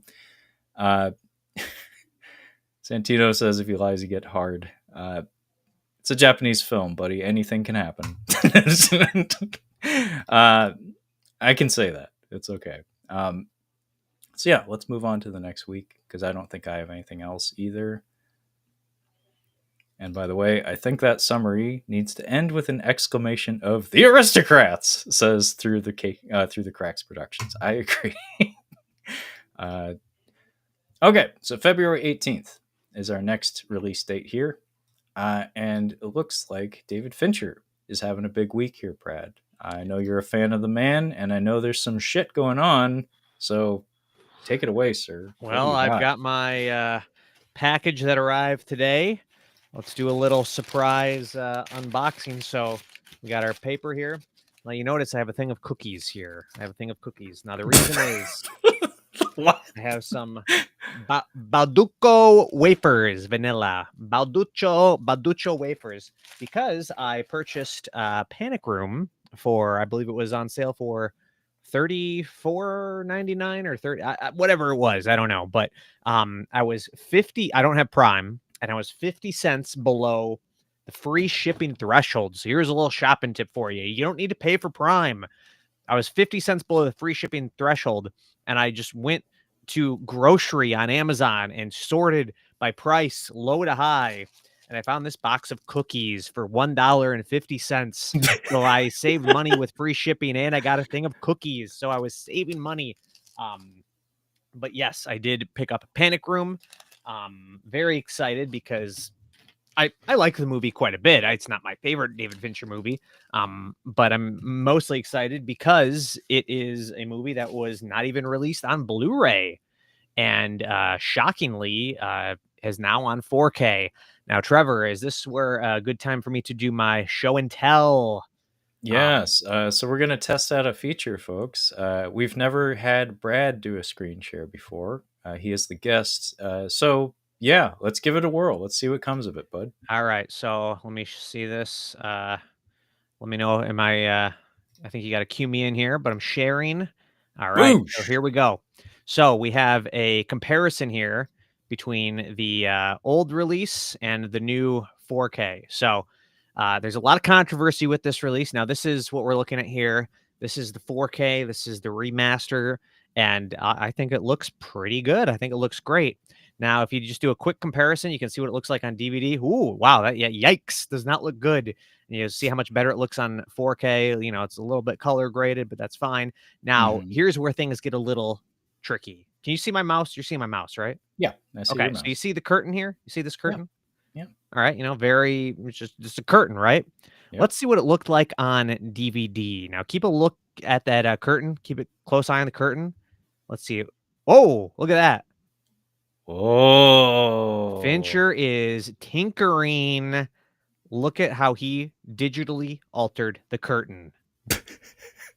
Now, is this something that you would notice in unless you were a Panic Room super fan? Probably not, but people are losing it in the Blu-ray.com forums. You got to go to Blu-ray.com, you got to go to the forums, you got to go to the Panic Room thread, and people are pointing out all the insane digital tinkering that he has done. So that was one of them. Let me just do a quick, let's get back to this. Let me share one more for you here. Let's see. Is this the one? Yes. Okay. I'm sharing if you want to cue me in. All right. So this is another one. So here we can look at, okay, we got the 4K. You know, we're looking, all right. Okay. All right. Very nice. Very nice. We got the DVD yes. Now you'll notice, keep an eye on the can of Coca-Cola. What? Whoa. What the fuck am I looking at? Fincher. Wow, they removed the product placement. No, he moved it back. Oh, they added the product placement. It is added, yes. Now this is where people really lost it. They said, this is gross. He's adding product placement in after the fact. Now, the thing restoration is, has to be funded somehow. that's true. The main thing though is that people also pointed out this isn't him adding in product placement specifically. Apparently this is just like we're looking at one specific shot here. There's another shot where in the old version the can of Coke is the label is facing the frame. So this is a continuity thing. He fixed this for continuity. But when people saw this originally, they were like, this is gross, this is disgusting. But I mean the continuity thing, I'm not a fan of it. I personally say, like, you know, just leave the film as it is. Like, if there was somebody out there who is a Panic Room super fan and they might have loved the little continuity error of the Coke, they might have found it charming. You know what I mean? They're emotionally attached to the way that can was facing. God damn it! So it's not right. It's not right. I definitely think that like the thing with the curtain is a little much. Like, there's a lot of digital tinkering going on here. But again, it's not like I've seen Panic Room a million times where I would notice these things, but there are people who have who have apparently nothing better to do than go through and check every frame of all the changes. I mean, I don't really get Fincher's obsession with this digital tinkering. I think he needs to maybe see a therapist. He maybe needs to get some help. But listen, it's the movie in 4K. It looks way better than the DVD, so I'm happy to have it. And I'll deal with the changes. I'll live with them. we all will have to move on with our lives, Brad. Unfortunately, I know it's hard. We'll get there. By the way, I don't know if you saw, but Through the Cracks says that bastard. I can't believe Fincher would do that. Literally crying and shaking right now. I know. I hate to be the bearer of bad news. I I know hate you just to. fucked my whole week, my Yeah. whole year. In fact, Brad, Jesus Christ. Yeah. That's incredible. Thank you. That's part of why I love having you on the show again, Brad. Is you get the inside scoop about this stuff. I never ever would have known about that, but that is so incredible. I love that shit. And by the way, the Terminator 4K that came out within the past couple of months, I got it. I was very curious because it restores the mono soundtrack, which was something that had been replaced in subsequent releases of that film, and I personally took offense to because the gunshot sounds were just they sounded like GI Joe like laser beam sound effects, even like the gunpowder firearms, not the laser guns and stuff. Um, but they've restored that, so that was a huge plus. Plus, it's a better 4K than we've gotten before. I'd say it's a very good disc. That one also had some tinkering, though. Did you hear about that? I heard some rumblings, but I haven't dove as deep into it as I have with some of these other ones. As far as I understand, it's mostly just they restored the sound. So there's multiple soundtracks that you can list. You can watch the film with. So there's like a brand new full ass restored version that is good.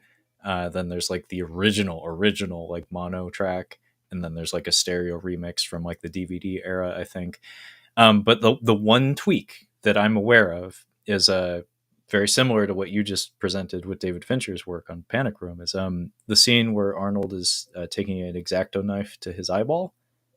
When they originally shot it, there's no blade in the handle, probably for safety reasons, or perhaps somebody a continuity error, perhaps like a prop master forgot to replace it after rehearsals or something. They went back with CGI and painted a blade in. That's it. It's a few frames of a barely visible piece of metal added to the handle. See, I'm not a fan, but what can you do? Well, I say vertical ring explosions for every explosion ever in cinema going forward. We need to George Lucas the shit out of everything. I'm joking, but but yeah, Panic Room I've seen exactly once, and I did like it. I don't remember it very well. In fact, I didn't remember that baby Kristen Stewart was in there until you put up that screenshot just now. But I liked it quite a lot. I mean, it's Fincher through and through. It has his aesthetic, his vibe, good tension throughout, as you would expect from something called Panic Room. Good cast as well.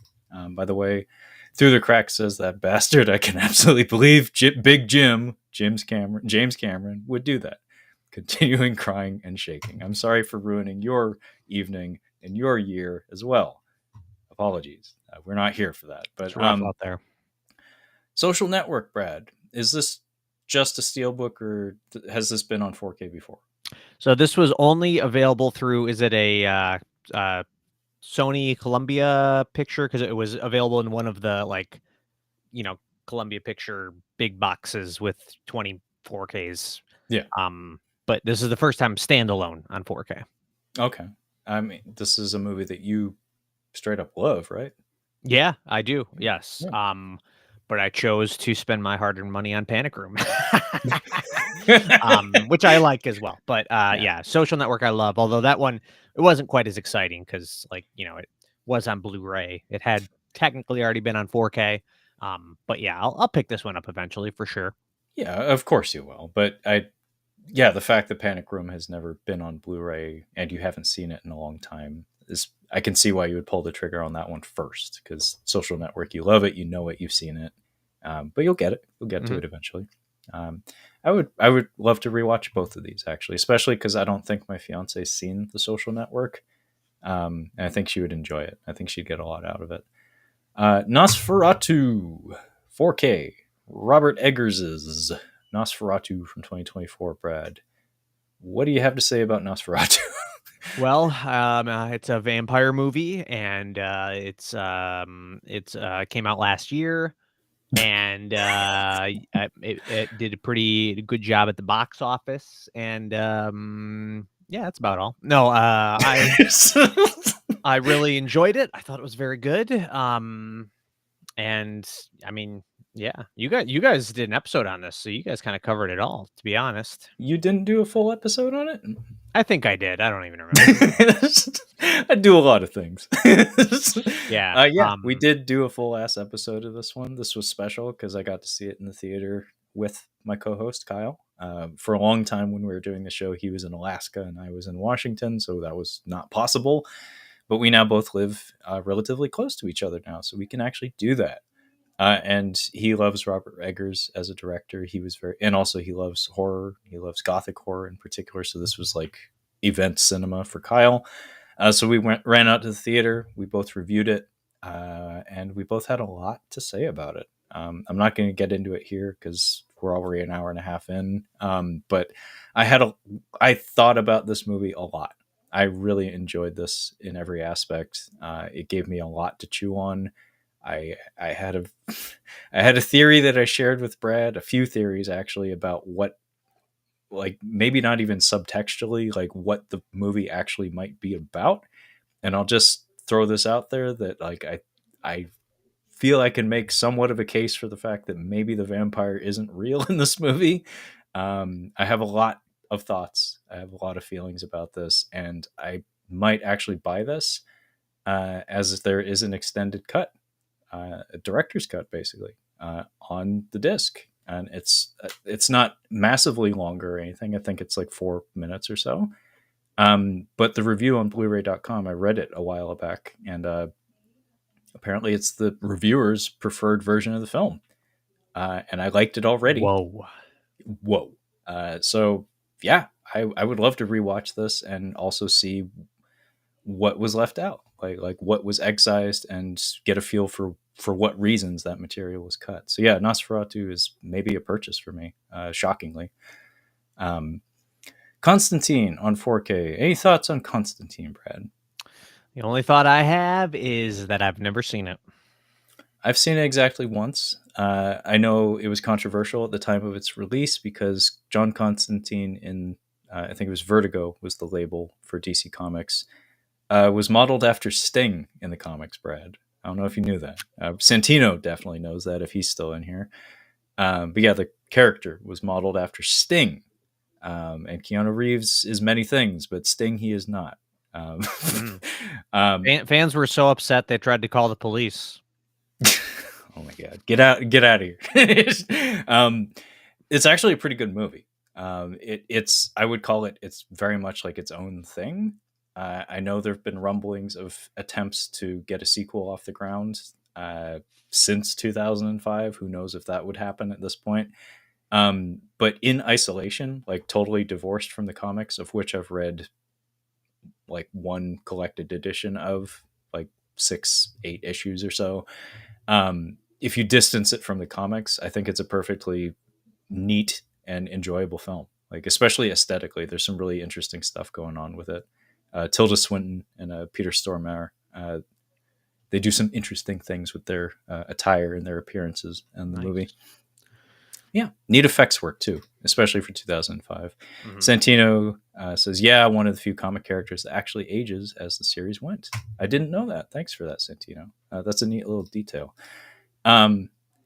So I would like to point out, Santino also says, I think they're working on a sequel.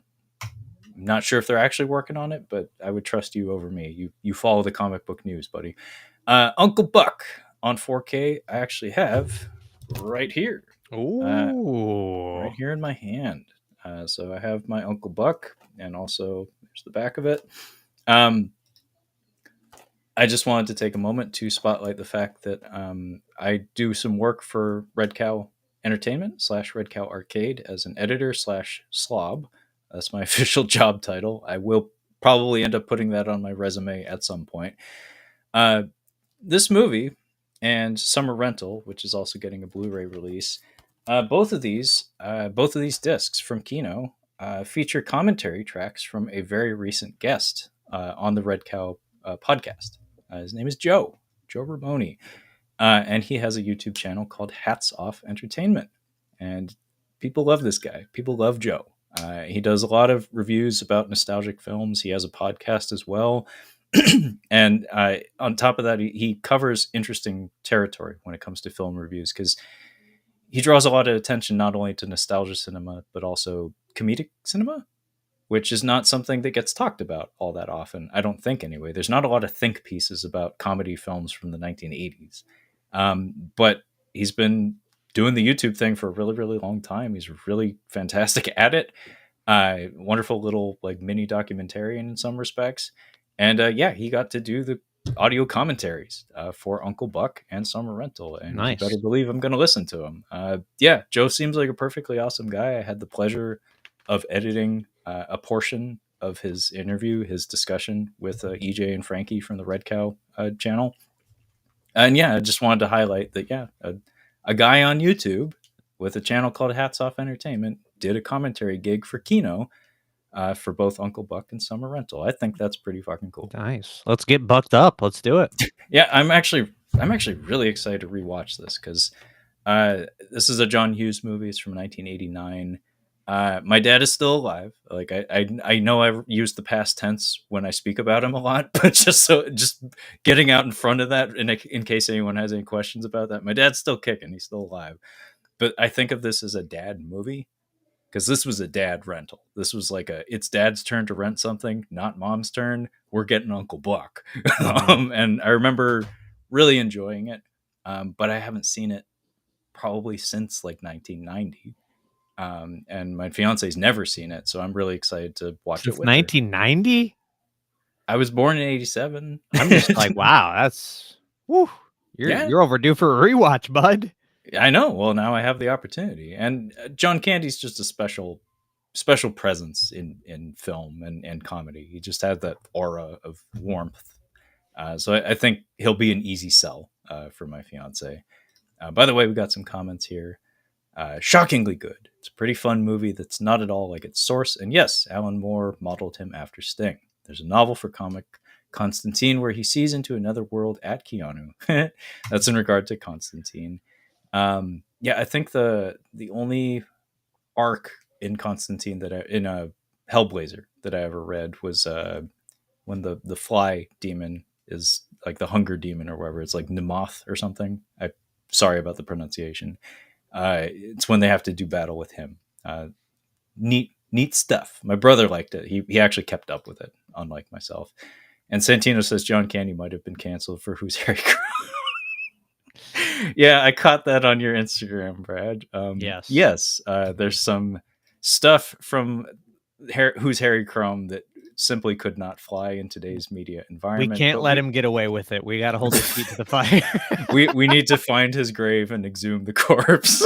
He needs to answer for Harry Crumb. John Candy did brownface. So let's move on. I also mentioned Summer Rental in the same breath, so I'm just going to gloss over that, especially because I haven't seen Summer Rental. Joe has, though, and apparently has a lot to say about it. Lord of the Rings, the War of the Rohirrim, Brad. Any feelings, any thoughts? You should call it the War of the Borehirim because I feel like I'm gonna be bored if I watch this. Listen, I'm out on Lord of the Rings. We reached the peak.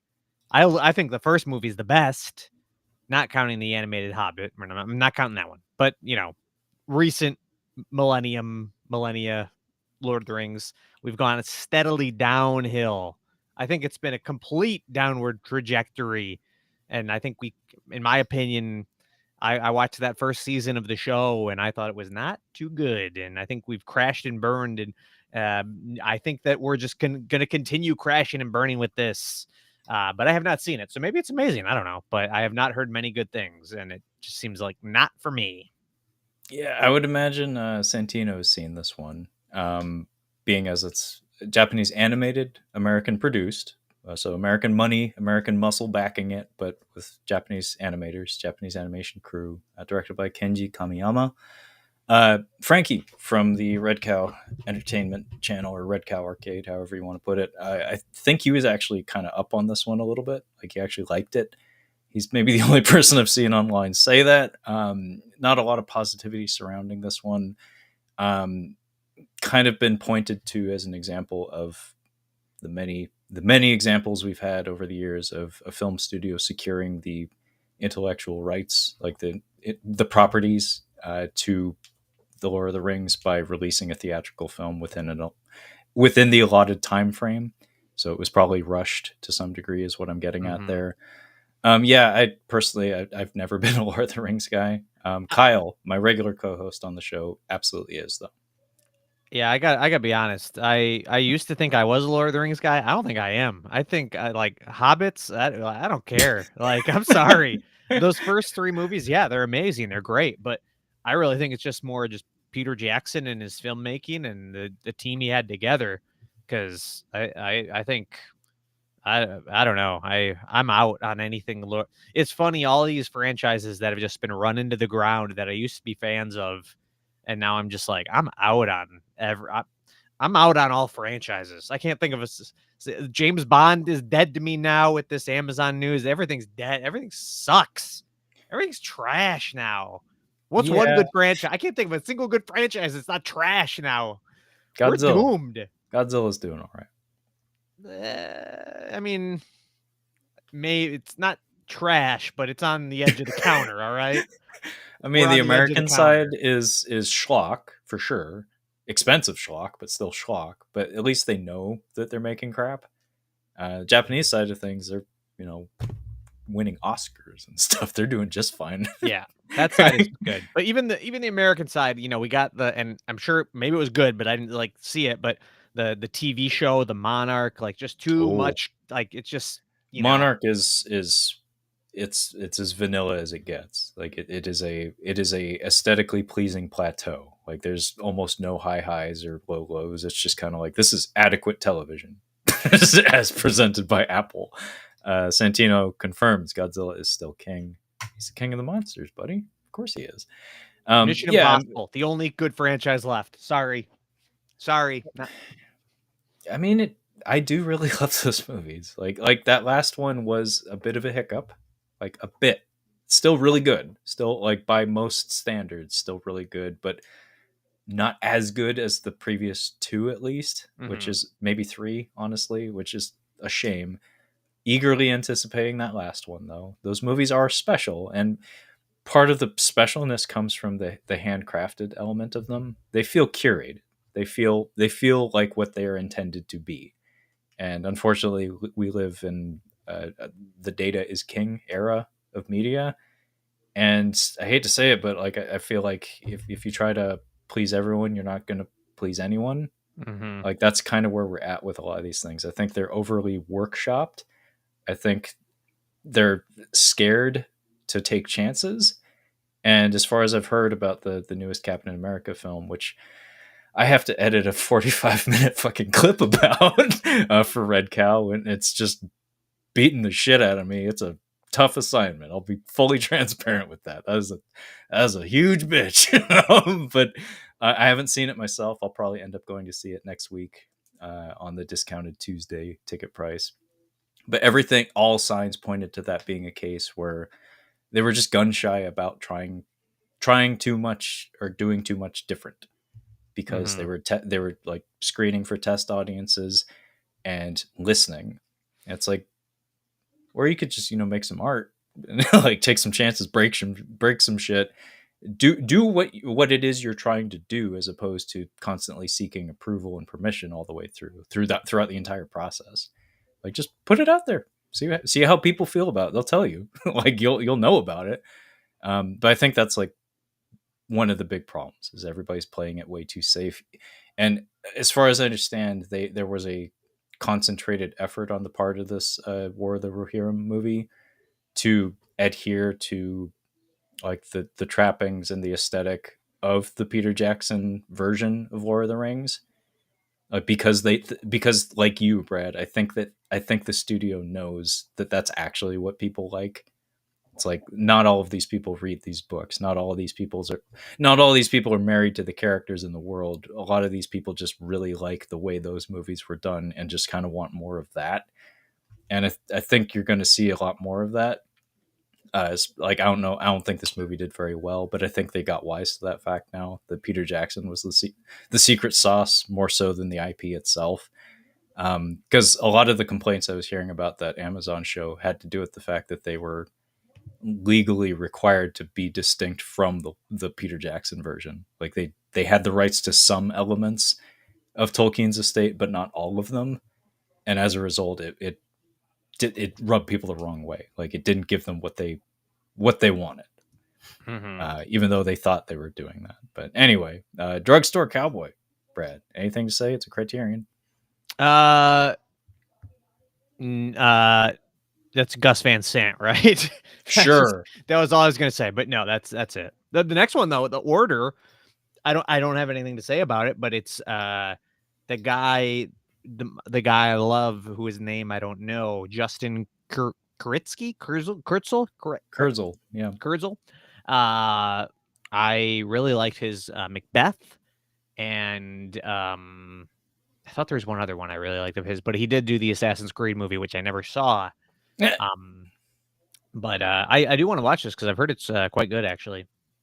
Yeah, I'll read the plot summary because I never heard of this. Eclectic cast, by the way. Mark Maron apparently starring, and Jude Law is in there as well. A series of bank robberies and car heists frightened communities in the Pacific Northwest. Hey, that's where I live. That's where I'm from. A lone FBI agent believes that the crimes were not the work of financially motivated criminals, but rather a group of dangerous domestic terrorists. Oh, that's where I live, Brad. That's where I'm from. This might be a little too real. Might be. Washington is a very different place than Seattle. Seattle, Brad, if you're not aware, is like a place. Washington is a state, and the east side of the state is radically different. I like to call it Washington because they have an accent. Like where I'm from, not so much. We're more flattened out, but they say Washington. It's funny. I don't say that to their faces though, because they tend to be ornery, well-armed folk. Not like us Seattleites. Moving on though, Legend of the Eight Samurai. I would get this, but I don't need to because I already have it via a Sonny Chiba box set. He actually has a small role in this film. He's not like the star of it, although I wouldn't be surprised if he was used to promote it. But it's a Toei action fantasy film, or Chambara film, if you will, directed by Kinji Fukusaku. And it's from 1983, and it's based on a classic Japanese myth called Satomi Hakenden. It's like Legend of the Eight Dog Soldiers or Warriors. And my parents, or my mom and her sisters and her brother grew up on that story. And they actually watched a 1960s version of this movie. There was like a serialized version of it that came out in black and white in the 60s that they all grew up on as little kids. So this is just another telling of that, and there have been countless retellings of this story. And this one is very, very fun, but very, very chintzy looking. Like, it looks cheap as shit half the time. And also kind of dull as well, unfortunately. The last half hour of it is a lot of fun, where all the heroes storm the castle. Like, it just turns into like a fucking speed run. Like, all the heroes get together and they just bum rush the castle. And like one by one, just like room after room, just like wall to wall action. But the lead up to that is just like a bit of a slog, if I'm being honest. But I already have this one. It's from Eureka Entertainment. I'm sure they did a beautiful job with this disc. Very important to note, Hiroyuki Sanada, contemporary Japanese actor, highly regarded. He was recently in Shogun. He, very, very young him, is also in this. He was like a protege of Sonny Chiba back in the day. So if you're curious to see what he was like in the 80s, big hair and all that, he's young, and he's flipping around doing crazy shit in this. Like, he's a very talented martial artist back in the day. Still kind of is. Older, for sure. But Crossing Delancey, Brad, it's another Criterion. Do you know this one? Because I don't. No, it's directed by Joan Micklin Silver, who recently, within the last 5 or so years, passed away. Oh. But don't know much about this movie or her filmography. Yeah, I can't claim to know much of anything about this one, unfortunately, but it's part of the Criterion Collection. It's on 4K, probably a big deal to some people. The first Slam Dunk, I'll only point that one out because the author of the manga, I've never read or watched any of his works, but I have a pair of his art books on my shelf because he is a fabulous artist. His name escapes me at the moment, unfortunately, but I love his art. Vagabond. There's a manga called Vagabond about Miyamoto Musashi that is gorgeous. So I have like an art collection of that on my shelf. And Slam Dunk is supposed to be like one of the prototypical, like one of the better sports anime that exists, and apparently this is a retelling of it. September 5, is that the Munich Olympics movie? Yes, I believe so. Yeah, timing on Is that is a little shitty. Timing on the yeah, release of that movie is a little in shitty. interesting timing to release that one. Is it September 5 or I guess it is September 5, but I don't know. Like, don't you think it should be 5th? Like, I know it says 5, but Yeah, I would say fifth. yeah, Like if you asked me to read that aloud, I would say fifth, but it doesn't have the th. So yeah, interesting. Very controversy. interesting. That's the only controversy surrounding anything having to do with the subject matter of that film. They calculated how much money they could save if they didn't print a bunch of posters and Blu-rays with the TH on it. So Like I said, we need to adhere to the George Lucas methodology. This is how winning is done, Brad. mm-hmm, mm-hmm. We need to put circles, rings around every explosion that occurs in every film ever, and we need to save money on print costs by Yep. dropping letters. We need to Mm-hmm. have fewer characters on these posters. God damn it! Furious. I will point out that that is a who put out this one? It's Visual Vengeance. They specialize in kind of like underground like schlock cinema. I don't know anything about this movie, but I recognize that fucking mug on the face there, on the cover, and that is one of the Ree brothers. I believe that's Simon, but it's Philip and Simon Ree. They're Korean American brothers who have done so many fucking action films in American cinema. Basically, if you need someone to kick someone on film, the Ree brothers are probably on the set. Go away, ads. Sorry, my browser spazzed out for a second. Um, so I don't know anything about that, but I do like the Ree brothers, and they actually still work in Hollywood. Like they're still training people to this day. I've seen their Instagram page, and actually, I got like a DM from like an actress like who like worked under him. Really? I complimented her her appearance in a movie at one point, and she's like mentioned offhand like, "Oh yeah, I worked with the Ree brothers." I was like, "Oh shit, that's cool." Um, Panda Plan. Jackie Chan made a movie called Panda Plan wherein he has to rescue pandas. And funny enough, I recognized the antagonist from that movie. I've not seen it, but I've seen the trailer for it, which is hilarious and stupid. It looks like a terrible movie. Jackie Chan is very old. I recognized the fellow who plays the antagonist in Panda Plan in the movie beside it, 100 Yards, which I actually have right here in my hand. Ooh. And I actually watched this, I think yesterday. You can confirm on my letterbox, Brad. I did log it, and I did like it.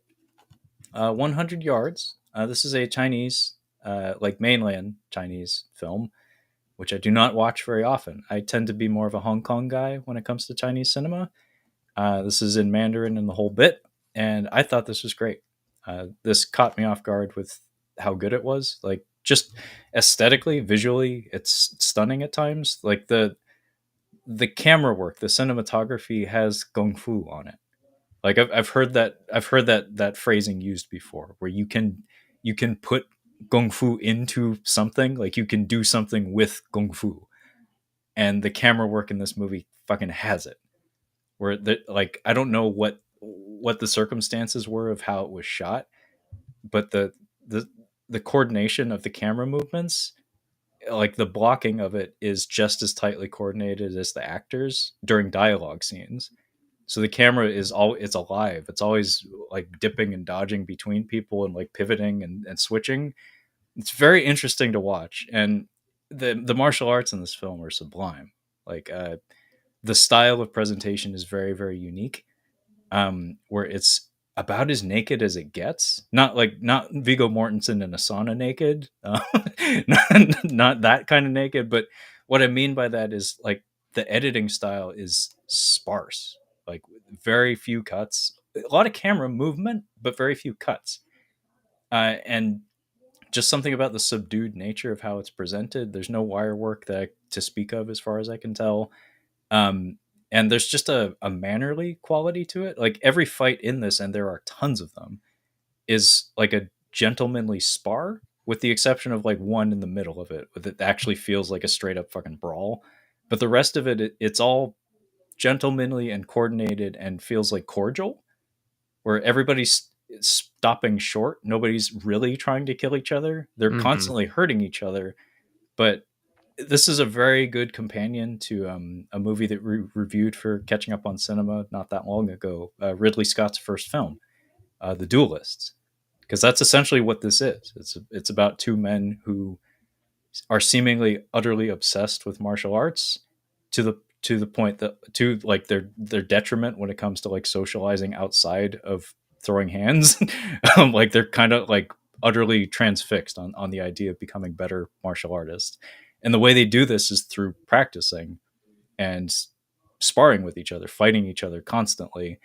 And the vibe of the finale of the movie is really fascinating, where it's like the quote antagonist of the movie is putting the hero through all these, the quote protagonist, I guess, through all these trials, but he's doing so because they have a mutual interest in learning a technique that is unknown to both of them.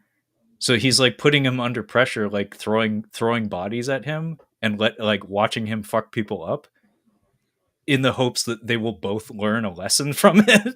And he gets involved as well, and like they never get mad at each other, they never get heated, they're like doing harm to each other constantly. And it's just like, okay, let's try this way next. It's like, okay, Yeah. okay, that was a good one, you got me that time, but let me try this. It's really fascinating. But it beautiful movie, like really neat to look at, and the martial arts has a really really unique vibe to it. Like I've not seen, especially Chinese martial arts, exhibited in this fashion, in this way. So if you're an enthusiast as I am, this is a special movie in that regard. It really gives you the goods. Like there's a fuck ton of fighting in this movie, and there is a story. It gets a little bit muddled by the time you get to the end of it, for sure. But the first three-quarters of it are pretty cohesive. I didn't feel lost or anything like that. And there's a lot of high quality fight scenes all the way through. So definitely check it out. There's a lot to like. Also, the actor who I mentioned, who I thought would have made a fantastic villain for Love Hurts, Brad, Andy Ohm. He's the antagonist in this. Okay. Yeah. Yeah. And he's fucking great. Like he still got it. Like I think he might be in his mid 40s at this point. He's not super old, but he's getting up there. And I think his name is Jackie Hyung. I didn't know him. Like the lead actor of this, I didn't know him at all. I'd never seen him. Well, I had seen him before. I'd never seen him do martial arts on film, though. I think he's just an enthusiast. He has a very small role in the Jet Li movie Fearless. Have you seen that one, Brad? No. Strong recommend. Very strong recommend. Very approachable. Very good, approachable, internationally like kind of film, where it's like you don't have to have a lot of insight into Chinese culture to just get the elemental nature of it, and the martial arts are top notch. This Jackie Hyung guy has a non-combative role in that movie, and that's the only thing I've seen in it. So he kind of came out of nowhere. That fucker came out of nowhere. But I don't mind. Yeah. So I'll keep rolling us down, but feel free to call out if anything jumps out at you. Otherwise, I'm just going to keep rolling us. Yeah, I'm not seeing anything else. Richard Dreyfuss movie, Inserts, 1975. Didn't he have an incident in the past year or two? Many. Like a public Several. outburst? Yeah. I mean, he ended up on Bill Maher's podcast, so you know he fucked something up. Yeah. Although that was probably the best thing he's appeared in the last few years. I mean, that is worth watching for sure. He did a movie, a direct to DVD movie, obviously, a few years ago. That it like the cover had him brandishing a handgun. It looked very Lionsgate-y. I bet you it's a Lionsgate movie, but it's like him playing like a retired like a gangster hitman or something. And I was like, oh, I want to see Richard Dreyfuss shoot at people. I love watching old guys who don't do action do action. It tickles me just right. It's like my happy place. I want to see like least threatening human being on the planet, Richard Dreyfuss, try to be a tough guy. Yeah, He yeah. seems so nice. Krippendorf's tribe. Crime Story, maybe? That might be it. That might be Richard it. Dreyfuss and Mira Sorvino from Yep, that's it. 2021. You got it in one, Brad.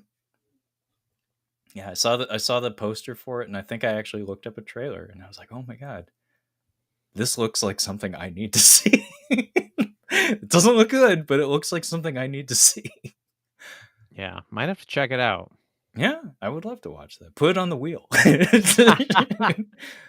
So moving on to February 25th, 2025.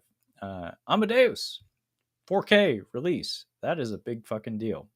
This was a huge fucking deal, I believe, during awards season when it came out. If memory serves, it did very handsomely at the Oscars. This is a Warner Brothers disc. It looks like it got a 4.5 out of 5. Stars Tom Hulce, who is by no means a household name. F. Murray Abraham is in there as Salieri. I believe he took home a Best Supporting Oscar for this movie. Could be wrong on that. Have you seen this one? Nope. This is one that is on my watch list / list of shame. Yeah, it's a very beautiful movie. I don't remember it very well because I saw it when I was a very little kid. But when I was a really little kid, I was really into Mozart, actually, and kind of two different ends of the spectrum, but also Gershwin. I liked Gershwin as well when I was a kid, and Stravinsky also. But Mozart in particular when I was a little kid. So at some point, I think my mom rented this one when I was too young to really get it. And kind of similar to Uncle Buck, I guess. Totally different style of movie, but kind of similar to Uncle Buck. This is like one that I saw it a long time ago, but fuck, I would love an excuse to rewatch it because it's highly regarded, beautiful movie in so many respects. Mm-hmm. And Virtuosity is also getting a 4K release. That's a Vinegar Syndrome title. That is terrible cover art. I'll just say that much. Really, that's awful. That looks like dog shit. Pretty bad. Yeah, I don't like it. That movie is terrible. Also, like that's a hard sell of a movie. But it is schlocky. It is from the 90s. It is a techno thriller. So therefore, I've seen it many times. We did review it for Catching Up on Cinema when we were talking about techno thrillers from the 90s. If you want to see Russell Crowe doing a schlocky performance, check it out. If they didn't put the music video that he did for the movie on the disc, Vinegar Syndrome blew it, because that is a work of art right there. Cruising is getting a 4K release. I assume that's an Arrow based on the HDR sticker and the fact that they released the Blu-ray previously. You have the Blu-ray, correct? I do. Yeah, I didn't love it as much as I expected to be honest. I mean, still very interesting film in terms of its time period and how it was a little progressive in some ways, a little regressive in others. Some things certainly have not aged well, but yeah, I don't know. It was I thought I was going to come out of this and be like, Cruising is an underrated masterpiece, and I thought it was all right, but not in much of a rush to revisit it. Yeah, really, all I know about it is what you just said. That kind of divisive in that, like, parts of it are progressive and then some are like, I don't know, man. So controversial movie in that regard. Mm-hmm. But yeah, I'll let you grab the next one, Brad. Just call out whatever speaks to you. There's Deranged on 4K, which is another Vinegar Syndrome release. Stars the old man from Home Alone as a serial killer. And I can't remember if this one, if it was inspired by any actual real life serial killers or based on anything. But I definitely want to pick this one up. I think it looks like a pretty solid movie, although it was put out, I think, on Blu-ray by Kino. So not like brand new. I think the Kino release isn't even that old, but new to 4K for sure. Okay. Yeah, I didn't know about Deranged, but that's a really fun trivia factoid. That's the snow shovel fella from Home Alone. Mm-hmm. Joyride from 1977. Who's putting that one out? Anybody noteworthy? I think it's a Vinegar Syndrome sub-label. I want to say it might be Cinematograph. Yeah, correct. I don't know this one. When I saw this, I was like, oh, yes. John Dahl's Joyride from 2001. Nope. Oh, yeah. I know you like that one. Love Joyride. Although I might have to pop on this one and see, maybe this is the superior Joyride. I don't know. Kronos, Guillermo del Toro's Kronos from 1993 is also getting a 4K release. That is a beautiful cover in the Criterion Collection, no less. I've not seen Kronos, but its reputation precedes it. I think I had a lot of people in my orbit, like when I was pretty young, who were pretty up on this movie. But no, I personally have not seen it. Yeah, it's good. Not my favorite Del Toro by any means, but it's good, especially for an early film of his. Well, speaking of not your favorite, Graveyard Shift is getting a 4K release from 1990. This is a Stephen King adaptation from one of his short story collections, I believe. Have you seen Graveyard Shift, Brad? I don't think so. I've read the short story and I own Graveyard Shift, but I don't think I've actually seen it. Although that I'm a little, let me just look it up and tell you if I've seen it. But I don't think so. But I have read the story, so that's why it's a little foggy for me. It is a ugly, pretty dirt simple movie. Very, very ugly. I'll give it that. I'll give it points for that. It's very mean spirited and ugly. Very cheap as far as I can tell. Brad Dourif is underutilized, but he's there and he's Brad Dourif, so he uses what little screen time he has. The villain is great. He is way over the top. He's the dad from the Monster Squad. He has an indiscernible accent that's like, it reminds me of Heavyweights, where it's like, Lars, where are you from? And he leans in and tells the kids, far away. The ending piece of music, the song, if you want to call it that plays over the credits of this movie, Brad, you need to look it up, you need to listen to it, and you need to put it on your playlist the next time you have a Halloween party. Okay. Because it is the most is the most fucking terrible and strange piece of music I've heard in a movie in quite a while. I like that. I like the sound of that. Yeah, look it up, listen to it, play it at your party. I'm dead fucking serious. It's on my Halloween playlist. Cool. But yeah, it's kind of similar to The Mangler, actually, another Stephen King story. Very similar to The Mangler, actually, except with rats instead of a demonically possessed laundry machine. Yeah, Brad has the Blu-ray right there with the VHS cover art. That's the cover I remember from when I was a kid. And yeah, when you're a little kid and you're at the grocery store and mom's not around, that's what grabs your attention. That's what scares the shit out of you. I love that. Although, as far as I know, based on the movie and the short story, not indicative of what happens in the movie at all. But it is a great piece of artwork. Oh yeah, no, they did a good job with that cover, if you ask me. Like, it's cheesy looking when you look at it now, but when I was a little kid, that did it. Like that got me interested. I remember that. But yeah, the movie itself's not all that special, but I have a lot of fun nostalgia associated with it. One, because I remember watching it really late at night on TV. Two, because of that cover, and then three, because I remember we had a movie that we watched in grade school, like on a tape, and it was obviously taped. Like, the movie was not an official tape; it was taped off of television. And so it had commercial breaks that the teacher had to fast forward through. And one of the commercial breaks was an ad for that movie. And it features a dude putting his hand in a hole in the wall and getting his arm ripped off. Nice. And the teacher's like, whoops. It was a guy teacher. He was cool about it. Yeah. He was like, "You kids like that, didn't you?" No one's gonna have nightmares. Yeah, I didn't. It got me hyped. I wanted to see the movie, and then eventually, a few years later, I did. So that teacher did me a favor. Santino says that's a cool cover. And how many kids had nightmares because of that cover? Not this guy. I was intrigued. And Through the Cracks says, listening to the song now, what the hell is this, man? Brad, get on it. You're missing out. Yeah, it's special. In fact, like, if I knew my way around the screen share stuff, I would just play it in the background or something.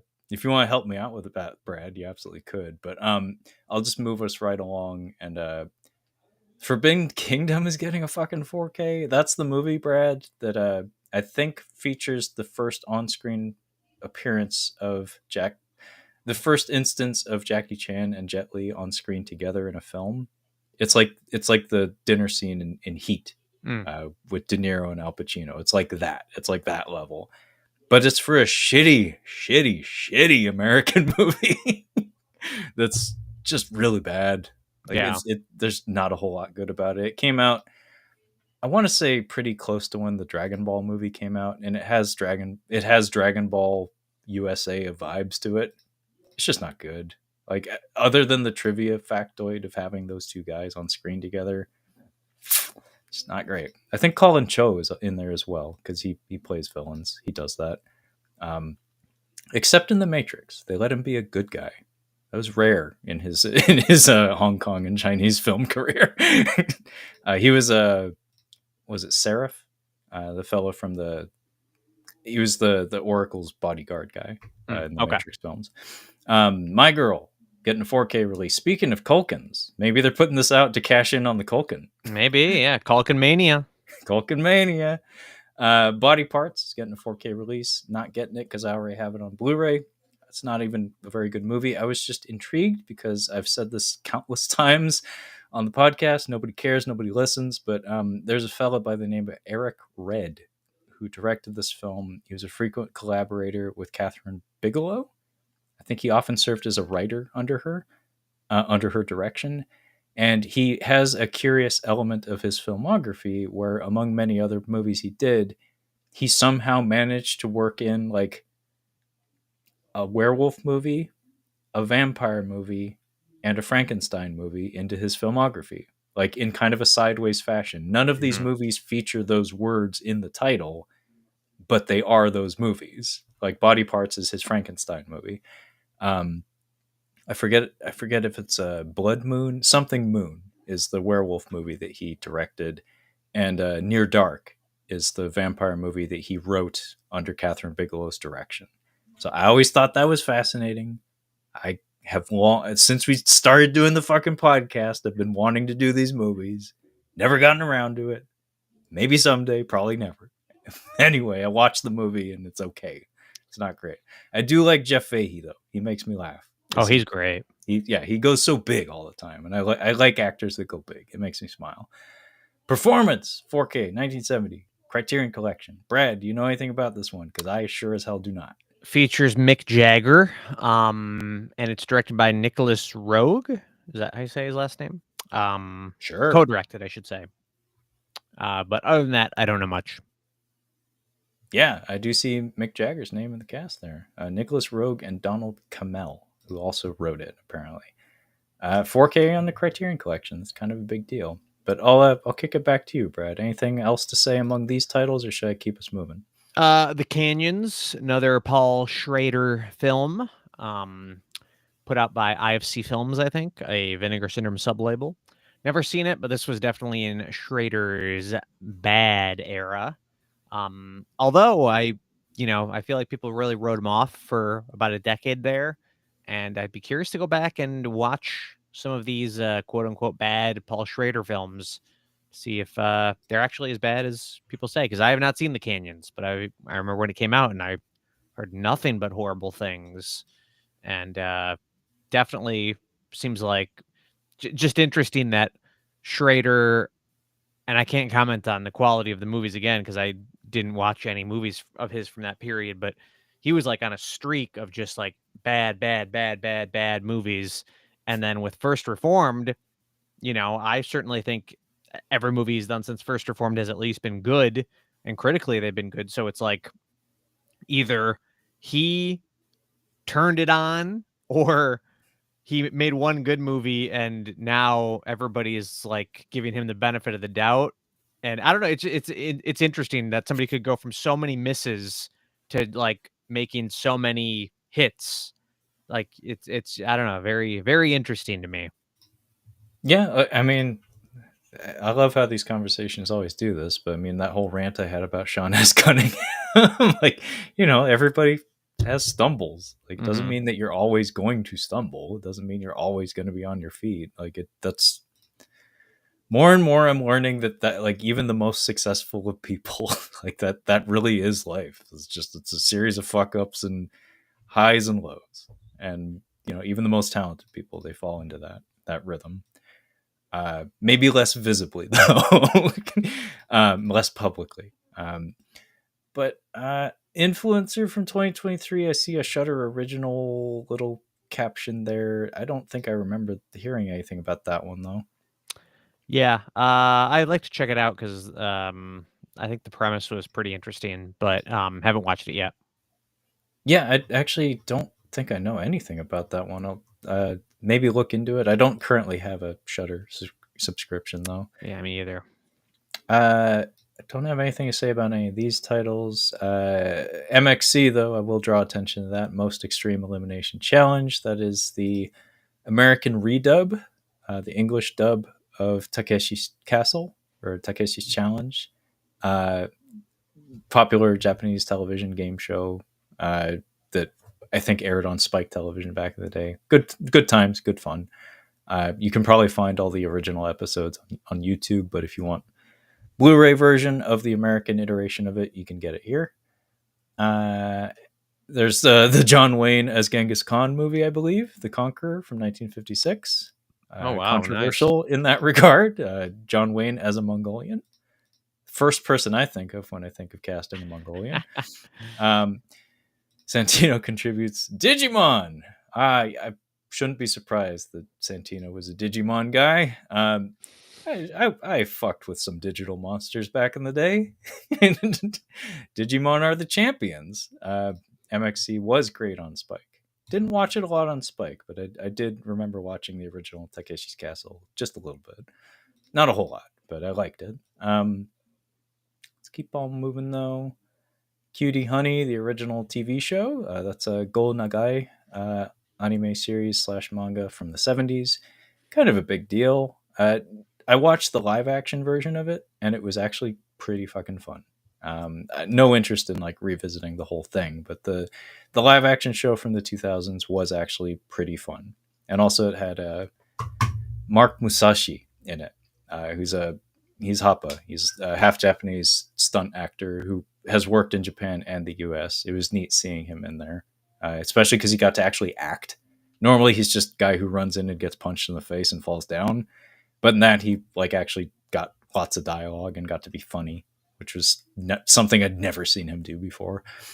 There's another Tokusatsu series getting released in standard definition, by the way, Special Rescue Police Wind Spectre from 1990 and 1991. That's the whole series, but it is standard definition. So it's going to be DVD quality just on probably one Blu-ray or something. It's from the Metal Hero series. I have not fucked with Metal Hero yet. I would love to though. I would love to fuck with Metal Hero. I just haven't yet. It's just a can of worms I haven't opened just yet. I'll mention quick Yo, Hard Truths up there. yeah. The new movie from Mike Lee, which I have not dipped into Lee's. I think is it Lee or Lay? I think it's Lee, right? Mike Lee. Let me check. Leigh is how it's spelled. Yeah, I would guess Lee. But yeah, I've never really. I don't think I've seen any of his films, but I've wanted to, and I've heard the main actress in this, Marianne Jean Baptiste, is Mm-hmm. like next level incredible. Like, Really? yeah. She was nominated for the BAFTA. Didn't get the Oscar nom, but it's kind of a very small film, so I don't think people were too surprised. But I've heard like a lot of people who have seen the film says like not only did she deserve a nomination, she deserved to win. So I Wow. am very Snubbed. curious to watch it. Yeah, that's a snub. Yeah, thanks for bringing that to light. I never would have known that. Uh, moving on, though. By the way, we had a comment from Santino saying, "Cutie Honey, I've heard the live action movie is crazy." Yes, it is. That's a Takashi Miike film, I believe, and it was from the 2000s. So yes, it was fucking batshit crazy. Very interesting though, from a visual standpoint. Very inventive and chaotic. Moving on. Stop me if anything jumps out at you. Nah. No. Thieves Like Us. I'll just point out that Shelley Duvall passed away very recently. The timing of that release is, fortunate / unfortunate. Like, one, for drawing attention to her filmography, two, for the fact that she's passed away. I believe that's a Vinegar Syndrome, or at least a partner label release. And then, yeah, I think we finally reached the end of the calendar, Brad. Wow, this was a long one. Sorry. No, that was good, man. You're on the East Coast. It's late for you. But yeah. So, dear listeners and or viewers, hopefully viewers, this has been a lot of fun, especially with all the comments and stuff. Thanks for participating. I really appreciate it. This is the part of the show where we're going to retrace our steps backwards through the calendar and call out any titles that we think we're going to pick up or already have picked up this month. So, Brad, you want to do this together? Yeah, sure. How do we usually do it? I don't know. I don't know, but usually Yeah, I've been doing this alone a lot lately. Yeah. So I'll scroll down together and I'll just. All right, so I'm just gonna go backwards and I'll go slow so you can formulate your thoughts and stuff. I'll say while you're scrolling. Yeah. So, I mean, you keep scrolling if you keep going. Don't stop. Just so we're still communicating. Not a big month in terms of me buying stuff. I'll be honest. Yeah, me neither. The Special Rescue Police Winspector. Like I said, I want to fuck with Metal Hero. I just haven't fucked with Metal Hero. Oh wait, I need to pause for 1 second. I'm not gonna go take a shit or nothing. I just wanted to check something. I'm not gonna leave you hanging. Oh, that's why that looks familiar. Let me back it up. Once Were Warriors, 1994. I something about the cover triggered a memory. I've not seen this movie. Lee Tamahori. Is that a name that means anything to you, Brad? He's the Die Another Day guy, right? Yes, he is. This is like the one movie that like registered with me, like when he got the gig and all that. I was like, who the fuck is that? and this is the movie that will inevitably pop up if you look up basically anything else he's done outside Die Another Day. I know nothing about it other than I believe it's about Maori culture to some extent. But yeah, apparently it's getting a Blu-ray release, so that's cool. Not that Die Another Day was good or anything, but speaking of Die Another Day, Noble House, Pierce Brosnan, 1988. What? I'm guessing it's about Hong Kong or Shanghai, perhaps. British like man, Proto China. Bond, right there. Yeah, I'll go ahead and read the plot summary. Ian Struan Dunross, that's a name. Fuck. Is chairman of Struan and Company, the oldest and largest of the British East Asia trading companies. To the Chinese, that also makes him Taipan, supreme leader of the noble house. Unfortunately, with his power, he inherits ancient promises, dark secrets, and deep financial problems on a small island full of people who want to see Struan's fall so they can become the noble house. It's still going. Dunross's worst enemy is the vicious Quillen Gornt, a lesser Taipan, and he's doing everything in his power to bring the noble house to ruin. Drawn into the fight between Gornt and Dunross is an upstart American billionaire who tries to gain a foothold on the Hong Kong market and has made a deal to steal something that will give him power even over the noble house. Unfortunately, that something has fallen into the hands of a powerful Chinese overlord. Jesus Christ, that was a summary. And I gleaned nothing from it. John Rhys Davies is in it. All right. Okay. Moving on. All right. Sorry, Santino. Not going to be getting Digimon. I did watch it a little bit when I was young. Didn't get into it. Body Parts, like I said, I already have it on Blu-ray. Don't need it on 4K. Graveyard Shift. I wouldn't mind rewatching it on Halloween or something, but beyond that, I don't need to own that. Amadeus, that's a maybe. That is actually a maybe, not like a strong sell, but a maybe. I'll be getting deranged, but I mean, I buy all this Vinegar Syndrome crap, so it's not surprising. But hey, I mean, if you like it, you like it. Look at this box. Look at this box that I have here. Look at this box. That's some primo box right there, Brad. Yeah, huge. That's a cavernous primo box.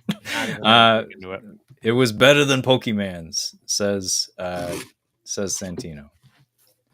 Just gonna give you the single real quick so we can watch you fuck with a box. Oh no, I'm not. I'm right now. I'm just fucking with you, Brad. So I'm gonna go back to scrolling. 100 Yards already got it. Uncle Buck already got the 4K. The first Slam Dunk is also a maybe. I'm curious, just because I do love that fella's art so much, and I'm kicking myself. I can't remember his name. Takehiko Inoue, I think. I could be wrong. I think that's his name. Nosferatu. Yeah, I'll be getting that on 4K. I will be getting that as well. By the way, Humanoids from the Deep on 4K. It's a Roger Corman movie. I would never recommend this movie, but I would just like to draw attention to the fact that James Horner did the score for it in 1980. Apparently he and James Cameron both worked for Roger Corman early when they were nascent in their film careers. And if you watch this movie and you pay attention to the music, some of James Horner's essence and his motifs from this movie work their way into the score for Aliens, which was notorious for being apparently like a very rushed production. Like the score, apparently it was a nightmare. Like James Horner and Jim Cameron, Big Jim, have worked together many times and done wonderful work together. James Horner, before his passing, was not shy about saying how much of a bastard Big Jim could be to work with and work under. So as a result, the score for Aliens was apparently like rushed and harried. But if you ask me, the results are fantastic. But yeah, if you watch this movie, Humanoids from the Deep, you will actually feel a little bit of that alien stuff going on in there. And I have to imagine part of the reason why that is because he probably recycled some material because he was in a rush, because Big Jim was breathing down his neck the whole fucking time. Point is, Big Jim's a bastard, but he knows how to make money and make films. But yeah, we're both getting Nosferatu. I got Uncle Buck. You got Panic Room. Yep. You're going to get Social Network. Yep. Keep on rolling. You know it. You got me. Pinocchio 964. I don't need to own that, but now that it's available in our region, I would like to see it. I don't need to own that though. Yeah. That Trapped Ashes movie. I don't need to know. I don't need to own that either. But now that I know about it, I need to see that too. It's intriguing. Bubblegum Crisis. Like I said, I think this is actually a re-release of something I already have. But there are many Bubblegum Crisis sub-series that will likely come out sometime down the line. I will get those, but this, I think I technically already have it, just in a different disc.